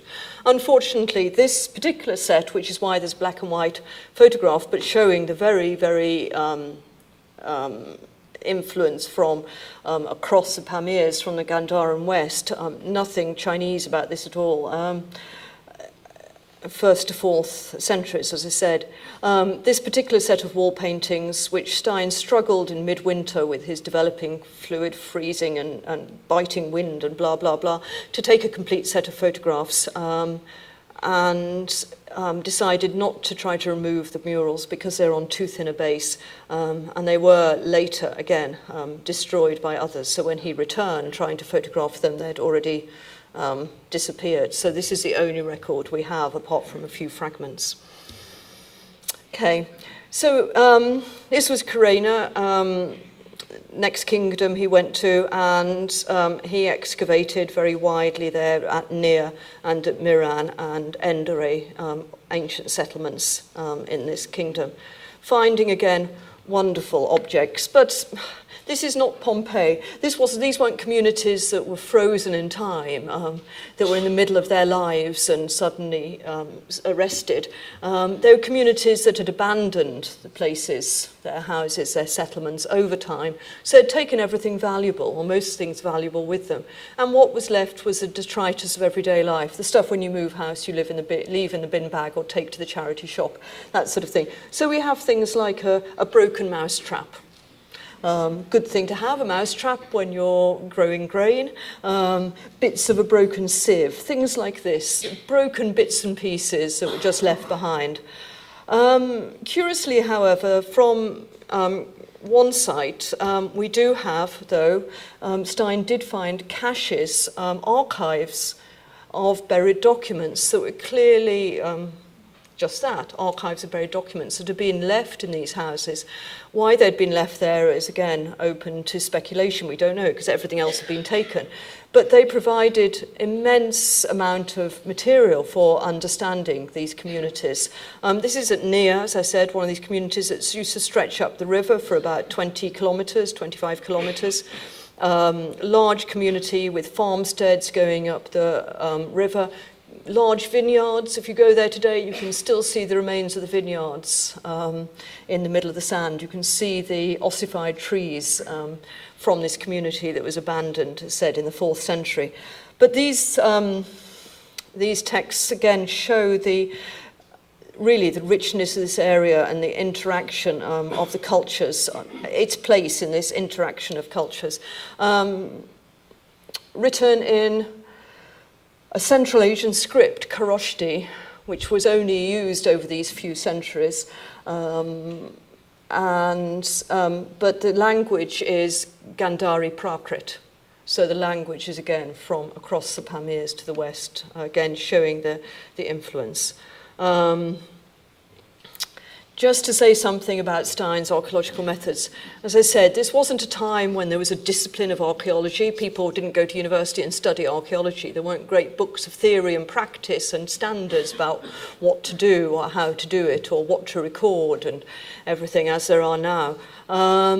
People were just trying to learn as they went along, and lots of people, as we know, would go along to sites and they would dig through all the layers because they weren't interested in those, throw everything away until they got to something they were interested in.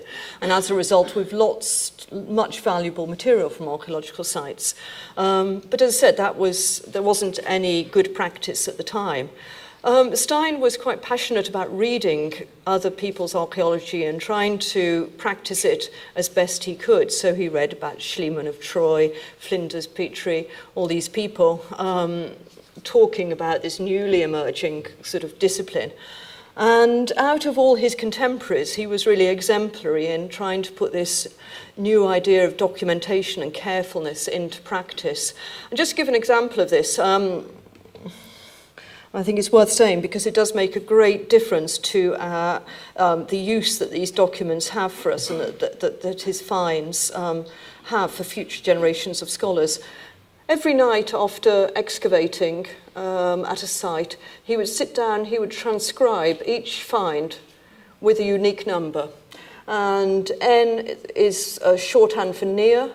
24 is the 24th house dwelling that he had excavated at the site.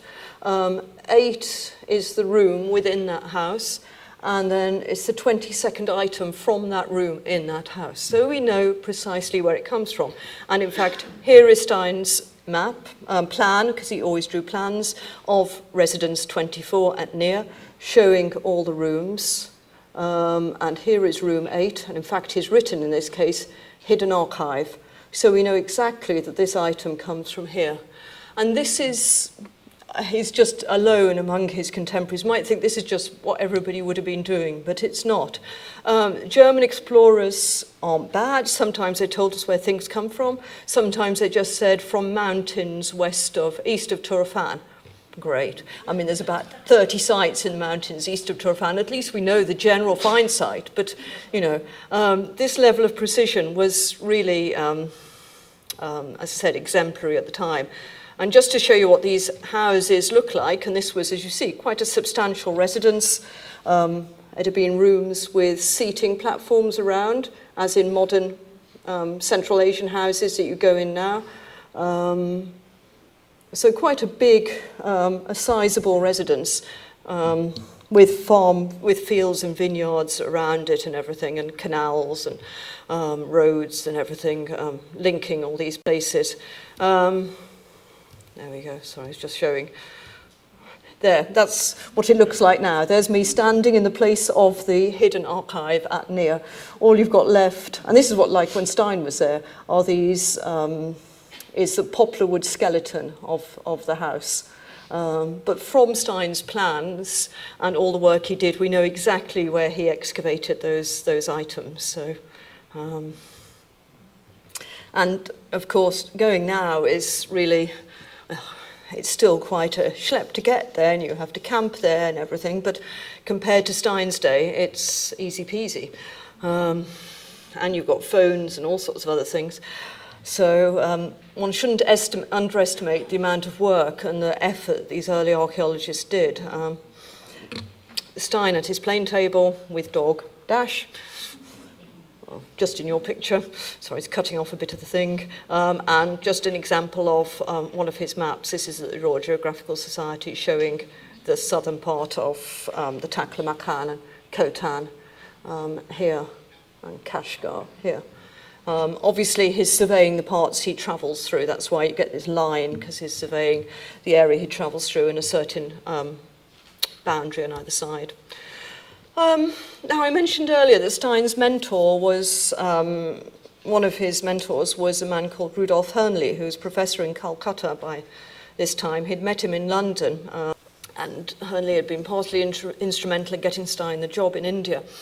And during the 1890s, Hernley had been busy trying to decipher a whole group of manuscripts that had come out of Khotan, it was said, and been sold to the British consul. Now, at the same time, by a local Khotanese called Islam Akhun.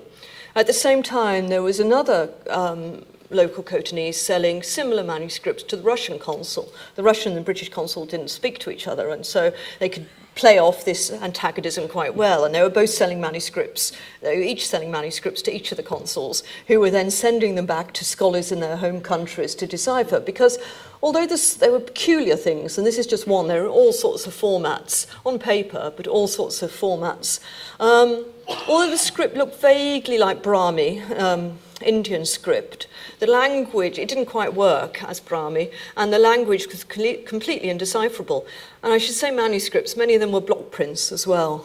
And there were hundreds of these manuscripts for which the British consul had paid a certain amount of money. And Hernley had already, by the time Stein set out on his first expedition, published a report in the Journal of the Royal Asiatic Society about these. And it's very interesting because he talks about how he's categorizing them and how he's convinced they're going to be very interesting, and it's going to be a new language and a new script. Of course, it's every scholar's linguist's dream to discover a new language.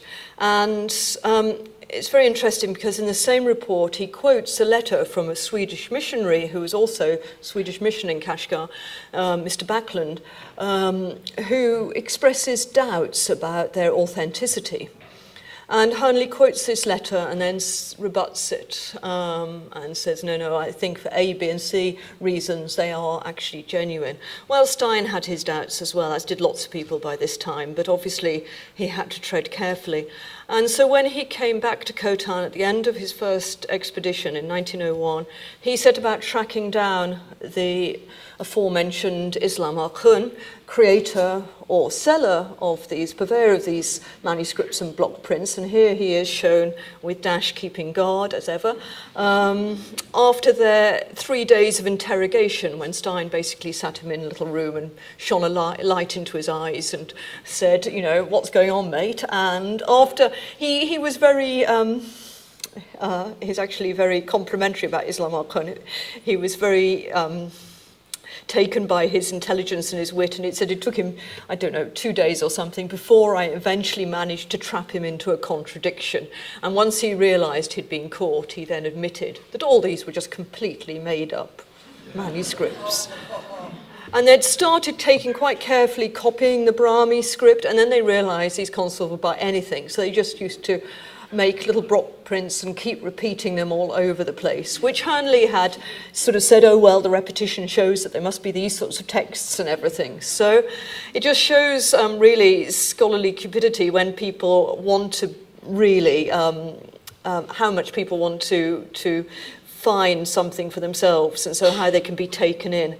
Anyway, Stein then had the difficult job, of course, of going back and telling his teacher about that his life's work had been, or the past 10 years of his life's work was completely pointless. Honour was salvaged because Hernley was then instrumental in helping to make the first steps towards deciphering Khotanese, which was a genuine unknown language, written in Brahmi script, which Hernley read, and the manuscript Stein brought back, Hernley was able to work on and did indeed make the first steps in translating that language, which is now quite well known and studied and understood. Second expedition, Stein came back, he was enthused, he didn't want to go back to Europe and become a professor anymore. He wanted to stay in India and do many more expeditions to this fascinating part of the world, and indeed he did. He immediately set about writing for more funds, more leave, and went on a second expedition between 1906 and 1908, in which he visited the same places, Khotan, Karena, but went further east because he'd heard from a fellow countryman, Lotzi, a Hungarian, about a Buddhist cave site at Dunhuang. And Lotzi had been there in a Hungarian expedition in 1879 and told Stein about it. Russians had also been there in 1879.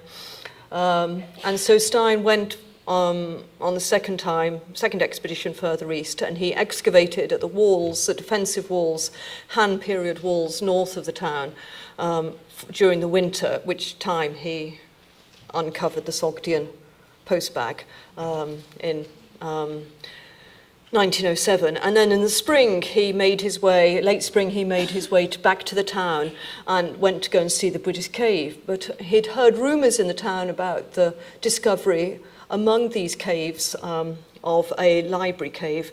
And it's perhaps this, his work with in the library cave and his acquisition of a large number of manuscripts from the so-called library cave that Stein is most infamous for, certainly in China.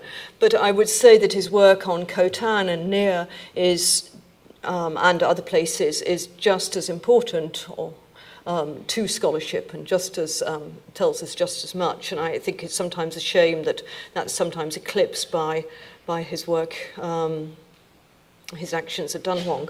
Dunhuang Buddhist cave site. Again, like the Buddhist stupas that Stein had seen throughout northern India and Gandhara was well familiar with, and when he came across them in the Tarim, they were an architectural form that he knew about, and they showed the same features. Buddhist cave temples had been carved out of rock in northern India, in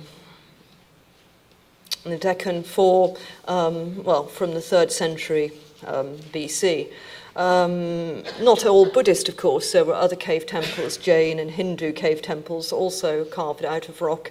And if we look at rock carving of temples and churches, we see it worldwide. It's a very interesting phenomenon. So there's lots in Cappadocia, in Turkey, and of course in then the later rock-cut churches in Ethiopia, Christian churches. So it's a tradition which we see across the world. But when Stein went up to Dunhuang, he'd have been very familiar because of places like Ajanta. This is Ajanta in India, with the cave site and a horseshoe of cliff, and many caves built, excavated out of the cliff. Caves excavated not to look like caves, but excavated to resemble freestanding architecture.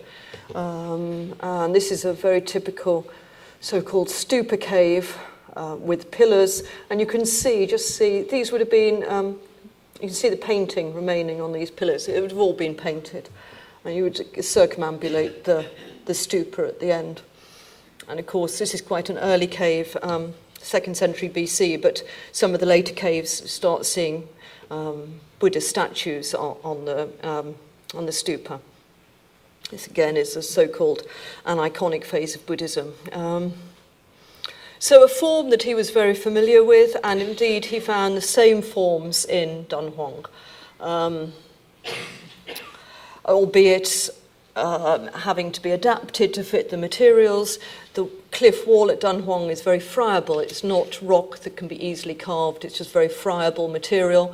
So in fact, you can't carve from the rock. You have to excavate the cave and then plaster it, and then build the sculptures and things they're built on a wooden or straw core with clay, and created after. So it's a different technique, but the same idea.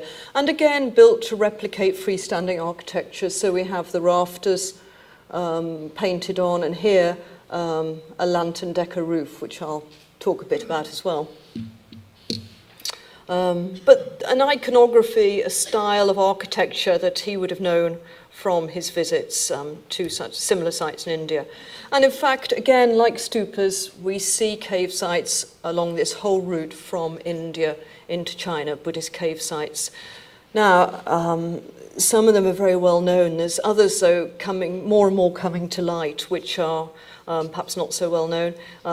This is in Tajikistan. A small cave, you can see again the caves up on the cliff face, facing a valley floor. I should say something about, it's often thought that these cave sites were in very remote areas. Well, a cave site like a stupa required a community. It required a community of patrons to enable its building in the first place. And then they were chapels. They were places of worship where some of them were family caves where people would go and worship at certain anniversaries, at certain events. There might be an annual procession or an annual festival going on. So they required...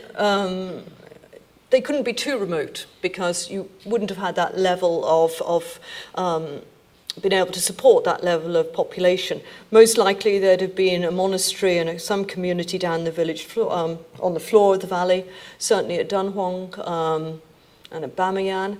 And obviously for a long part of the year there'd have been artisans, the sculptors, the painters, the people digging out the cliff, who would have been resident there and been fed. Part of their wages, we certainly know at Dunhuang, would have been food and clothing rather than money as such for doing this work. So they had to be, they might be slightly remote, but they had to be within, in a reasonably fertile area which could support such a community, and within spitting distance of sort of larger communities who could be their patrons and keep them as live sites.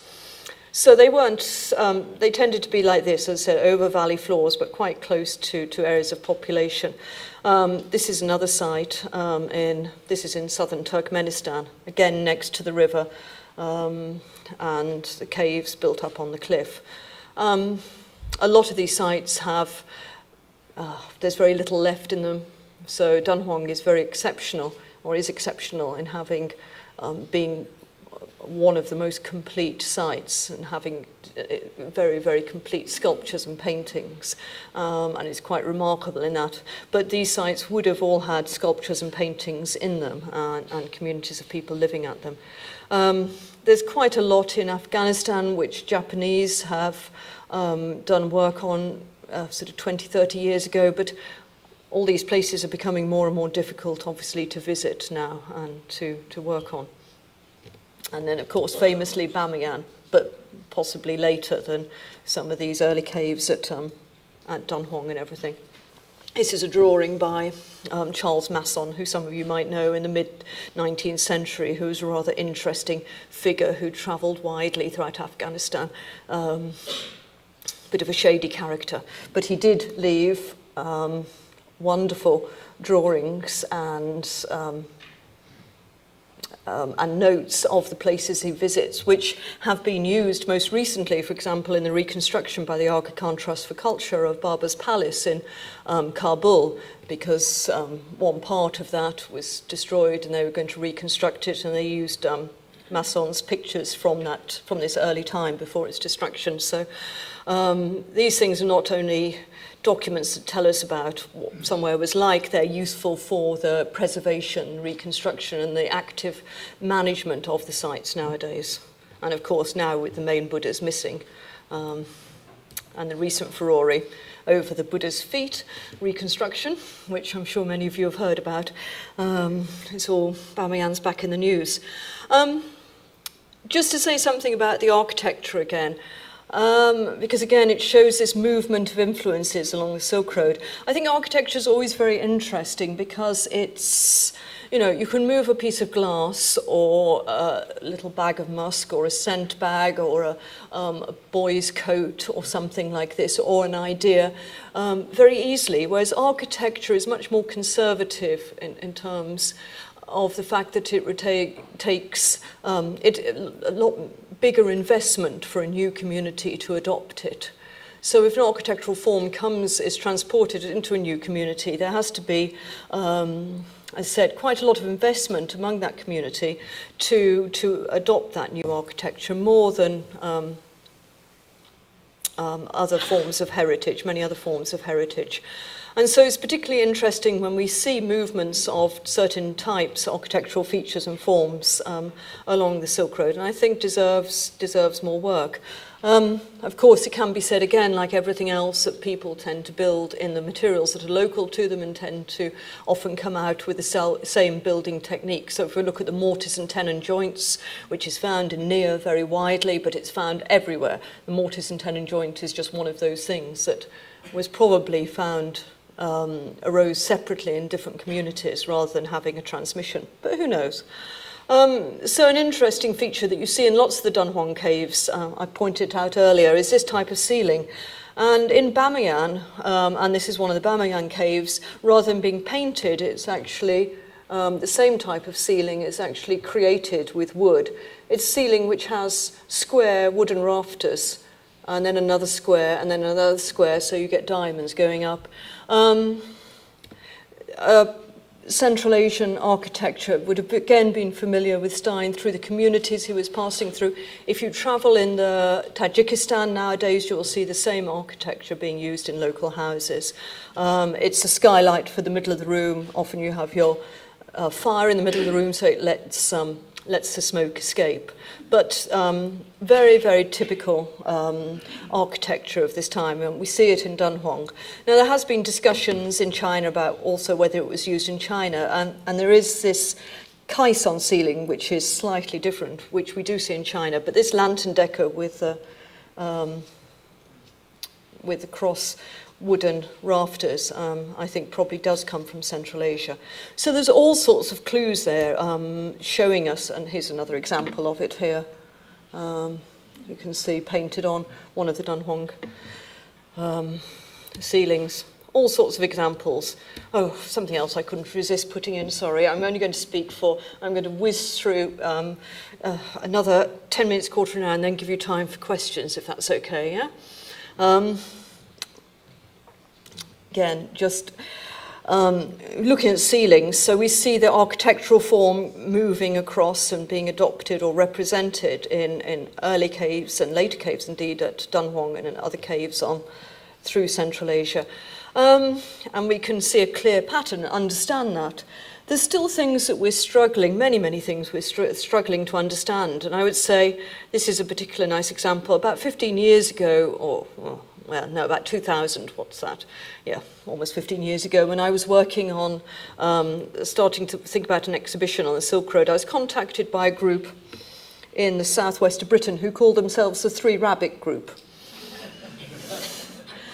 And they'd been intrigued, and they asked me about this three rabbit motif.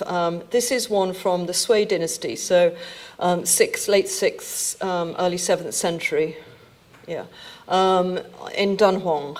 It's on the apex of the roof, and it's inside the lotus. So in a very, very Buddhist context, and in a prominent position. And as you see, it shows three rabbits or hares, whatever you prefer to call them, running round in a circle, each sharing an ear, so they only have 3 ears between them. They have this ribbon around their neck flowing behind them, which is a very typical Sasanian motif that we often see, that we see a lot and used throughout the Silk Road, or throughout the Eastern Silk Road. But otherwise, it is a very distinctive motif, but we don't have any Buddhist source for it, textual or earlier Buddhist source. Yet it's clearly being used in a Buddhist context. And it isn't a one-off. If it was one-off, we could think, perhaps some artist had just come out with this motif. It's found on several caves at Dunhuang. And then, as said, 6th, 7th centuries. And then we see it in an Islamic context on Ilkhanid and coins and silverware from 11th, 12th centuries in sort of further to the west. Exactly, sorry, slightly cut off at the top, but you can see exactly the same motif of these three rabbits. And there's many examples of this. These are not just one-off examples. There are many similar examples. So it's being used, reused. Of course, there might be no association, but it seems that there is in an Islamic context, in a different part of the world, some centuries later. And the reason this group in southwest England got in touch with me is that it's found very, very widely in English and European churches in a Christian context. Roof tiles, wall bosses, everything. So here's a boss, you can see a ceiling boss probably with the same three rabbits running around. So I have a question up here. What about the Buddhist Jataka tale, the story of Buddha, past lives, and the rabbit moon? Yeah, the question was about the Jataka story about the Buddha. Yeah, I mean, there are lots of earlier images in India and Buddhism and other religions of India of animals, but not in this particular format. There's images of 4 animals sometimes chasing each other, but this is, well, I mean, from what we found out, and there's many, many scholars looking out, because every lecture I go to, I ask people to look out for this, and the 3 Rabbits group are very busy. There's nothing showing, they are, trust me, there's nothing showing them in this particular format. It's not the existence of rabbits or the use of rabbits, it's the particular way in which they're configured with their 3 ears that's so distinctive. So it's that makes it unusual. And it's the fact that you see it in these 3 different contexts, Buddhist, Islamic, Christian, across the centuries, across the whole of the route. Yet its transmission, its original. In Christian contexts, it's interpreted as a sign of the Trinity. 3 rabbits. You also find it in Victorian puzzle books from the 19th century, children's puzzle books saying how do you draw 3 rabbits with only 3 ears. So it has another life as well. But you can look, if you write in 3 rabbits or 3 hares, you will find any number of images of this in various places worldwide. It's just shows really where we are with scholarship. We're still struggling to understand some of these things. So just to show the 3 ones in context. Okay, Stein, Dunhuang caves, very familiar to him, but it wasn't really just the Buddhist caves and his interest in those that, of course, was the key point about his visit to Dunhuang, to the Mogao caves to the south east of the city, of the town. It was his hearing in the town of this discovery of this library cave, an antechamber off this cave, Cave 16, and his subsequent acquisition of a lot of the manuscripts from this cave. So this cave had been built. At some point, a little cave had been built off the corridor. So this is Cave 16, Cave 17. It was a memorial chapel for a local Buddhist abbot, and there was an inscription, and this was a platform where his statue was placed. And then at some point, he died in about mid-9th century. At some point over the following century, his statue was removed. It was placed in a cave on the next tier up. And this little cave was filled with manuscripts, with paintings, and some of the earliest printed documents, and then sealed and covered, the entrance covered. That was probably about 1000 AD, and it wasn't uncovered until the guardian, self-appointed guardian of the caves, who was trying to raise funds to restore the statues, happened upon it, or his workmen happened upon it. And he gave some of the manuscripts and paintings away. He asked local officials. There was this was 1900. China at this time, of course, was coming to the end of its dynastic period, the end of the Qing dynasty, the revolution in 1911. So this remote area on its borders was not really close on its list of priorities, not surprisingly.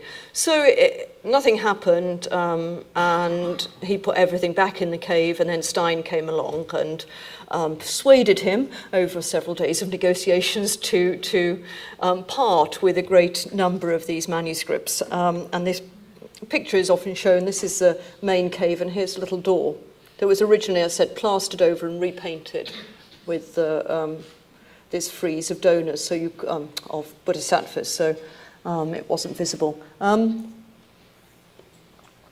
Just since we're talking about forgeries, this isn't so much a forgery as a fake, but Stein took this photograph and he double exposed it. He didn't find out, remember he was using glass negatives and everything, as well, not in case of a digital camera. I'm just taking another one. He didn't find out until later, so he had a picture of the cave without this in, and he drew these on the negative, glass negative. So if you look carefully, you can sort of see, and then had it printed. So this is in fact a faked picture, but it does reflect what the original double exposed negative looked like to some extent. Stein acquired large numbers of manuscripts, about 7,000 complete manuscript scrolls like this, a large number of, mainly in Chinese, a large number of poti, different format, also on paper in Tibetan, shown down here, and then manuscripts in other languages and scripts as well, in different formats, some early booklets and some early printed documents. A year later, 1908, Pelliot, the famous French sinologist, was there, sitting, looking through everything that was left in the cave, and this is, remember, after Stein had been, so you can still see how chock-a-block it was with material, with a candle. Oh. What might have happened, but didn't. I say history is full of near misses. Well, it's full of actual misses, but we don't know about those because they happened and stuff is lost. Because in fact, when Stein took his, acquired all the manuscripts, put them in his crates, he was going to leave them. He was going off to do some more exploration further to the east, northeast, and he was going to leave them in the local magistrate's office for safekeeping in Dunhuang. But there was a bit of unrest there at that time against the local magistrate, popular unrest. So he took them with him to the next town and left them there at the magistrate's office, which was a good thing because the week after he left, there was indeed a local rebellion and the magistrate's office was burnt down and the magistrate killed. But so again, another near miss. Think how different our views about all this would be. So in terms of Dunhuang, Pelliot went there and acquired lots more manuscripts, and then the Chinese government sent officials to clear the cave of the remaining Chinese manuscripts, leaving the Tibetan manuscripts behind in 1909. But after that, the Russians, the Japanese, and Stein all went back in the following 5 years, up to 1916, and all acquired more material. Might have been secreted away by the guardian of the caves for future sale to local people, so he didn't give it all to the Chinese officials. It might have come from other sites, it might be forged. All those are possibilities, or it might be a combination of all three. Certainly there's been a lot of discussion about forgeries. And meanwhile, apart from Stein and Pelliot, as said, the Russians, the Japanese, Germans were all sending out publicly funded expeditions, which was very good, apart from the Japanese, privately funded, because the positive thing from all this is that all their finds did end up in public institutions, well provenanced and accessible to scholars today. So German expeditions, which mainly went, Stein had mainly come around here on the southern Taklamakan. The Germans and the Russians mainly went on the north. Stein did do a bit of work here as well, but only on his third expedition. Germans, again, on the north, there were many, many more cave temple sites, Buddhist cave temple sites. This is Kizil, Kuchar, and Bezeklik near Turfan. I'm sure some of you have been there. Right. Great diversity. These are all the languages of the, and scripts of the documents that have been found. You can look at this online. It's on the German thing. The time these people weren't working alone, they were all collaborating, they were all going to the Congress of Orientalists and talking to each other. There wasn't much collaboration with the Chinese, which was coping with a revolution and the end of a dynasty, and so Stein didn't have Chinese colleagues, he had Indian colleagues with him. Here he is in the water tank at Nia. You can see the remains of the poplar trees around an ancient water tank. But now things have changed, so now we do have lots of collaboration. This is the ex-director of the Xinjiang Institute of Archaeology, and Anwar, who's one of the deputy directors, and Hassim, who's works in Khotan, on, I said, one of these field trips in exactly the same points. I should say about this, what's most amazing when you travel to this region is that these tamarisk cones, which are just the sand dunes with vegetation held together by tamarisk root basically, haven't changed. And this is 100 years. You know, you go back and you try to line up the photograph and you do it by the tamarisk cone in the background. It really is remarkable. Sand dunes have moved, but the tamarisk cones have stayed the same. Anyway, so now there's a lot more collaboration, and over the past decades, but especially over the past decade or two, there's been increasing amount of work by Chinese archaeologists, often in collaboration with others in this region. So we're getting many, many, many more finds. Someone asked me earlier about the mummies, and I was also asked about the Indo-European nature. We know of settlements. This is a famous, wonderful burial site, a place called Xiaohe, Little River, that was first discovered by the Swedes, but then it was, here's Miran, remember we were looking at Miran earlier, but then it was lost. Nobody found it. It took a long time, and until recent years when it's been refound. And that's not as stupid as it sounds, because you didn't have GPS in Swedes' time, and going through these sand dunes it's very difficult. You can just be very close to something and still not see it. It was rediscovered and has been excavated very thoroughly. What's very interesting about this site, as said, from about 1500 BC, 5 layers of burials with these so-called boat burials with this wood and an oar, different shaped oar for men and women marking the burials, 5 different layers of burials. Very, very complex site in two areas.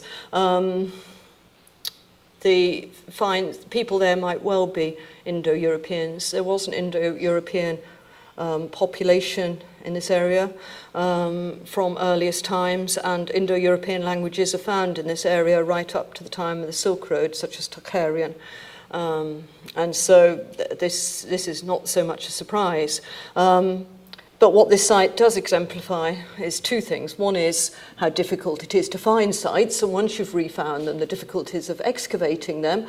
But then also, this is a burial site with lots and lots, as I said, 5 periods of burials over 500 years. There must have been a community. There must have been a settlement nearby. Somebody's buried there. They didn't come out of the, out of the sand. But there's no sign yet of any settlement nearby. So we still struggle to understand because of the difficulties of desert excavation. And the other point this site says is that, of course, it's very vulnerable once it's excavated. Its exact position is known, although it's very remote. Robbers and others will have a lot to gain from going to sites and stealing from sites such as this. This site has actually now been encased in concrete. You can't police it. I mean, it's in the middle of nowhere. It takes days and days to get there. So to be kept preserved, it's been encased in concrete, which will preserve it. I mean, with a properly, so the concrete can be removed and it can be shown again. But that's sometimes the only way forward. Okay, new archaeology going on all the time. Domoko, nice thing now is a lot of the archaeology that goes on does get put in local museums, and this is a little local museum at Domoko. Just one other thing I wanted to say is that this is all linked. The current archaeology is linked with the archaeology from the early part of the 20th century, and perhaps this is shown very clearly in this piece, which is now in the British Museum from Dandan Oilik that I showed you earlier, with this dappled horse, with this sort of quite Sasanian figure, but with a nimbus, so must be a deity, holding this bowl in his right hand, and you see there's a black bird flying into the bowl. Very, very distinctive. Very, very distinctive iconography. Not found again in that form anywhere else, and there's lots of people working on this looking. And in recent finds from the same Khotan, from the same region, not from the same site, this was found at that little temple, we see exactly the same motif again and again and again. Here we have the dappled horse, the bowl and the bird. a whole frieze of them. And these are just not two isolated examples, there are many, many examples. It shows that Khotan had a very distinctive sense of itself. It had this distinctive iconography. This meant something. We are nowhere near understanding what it meant, but it does show that it had a confidence and a maturity as a kingdom, which we need to respect. And when we're looking at the movement of Buddhism and trade through this area, we need to consider the maturity and the richness and the distinctiveness of these cultures. Too often they're seen as a place, where people pass through and nothing much happened. They just took other people's ideas and there was nothing much there. But I think something like this shows that there was clearly these kingdoms had their own voice and were probably making an impression on the cultures and the Buddhism that was passing through. And I was going to say something about Buddhism and trade.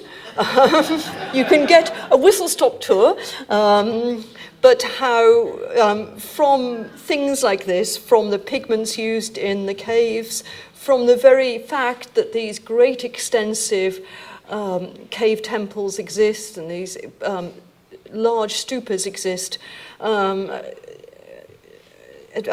is evidence of surplus wealth among peoples who are living in oases in the desert. It's not coming from massive agriculture. And there's been a lot of discussion, I said, about this, about how large-scale trade was, if there really was trade, about the state involvement in trade in the region, especially Chinese government involvement. There's often government-state involvement in trade. It doesn't reduce the fact that there's still trade recently. And I really think with these such rich resources at hand, just the archaeological resources, but especially the Buddhist resources and the cave paintings and the stupas, we can really start to address this question seriously using this evidence rather than trying to piece it together from the few fragmentary bits of textual evidence, but using the textual and the material culture to try to come out with a much richer and complex and better idea of what Silk Road was for this region, for this time. But we're nowhere near that yet. And I just hope I've given you some example of the richness of these traditions and of Buddhism in this region and the cultures in this region. And I'm going to stop because it's almost 4 o'clock, but you have time to ask some questions. Thank you.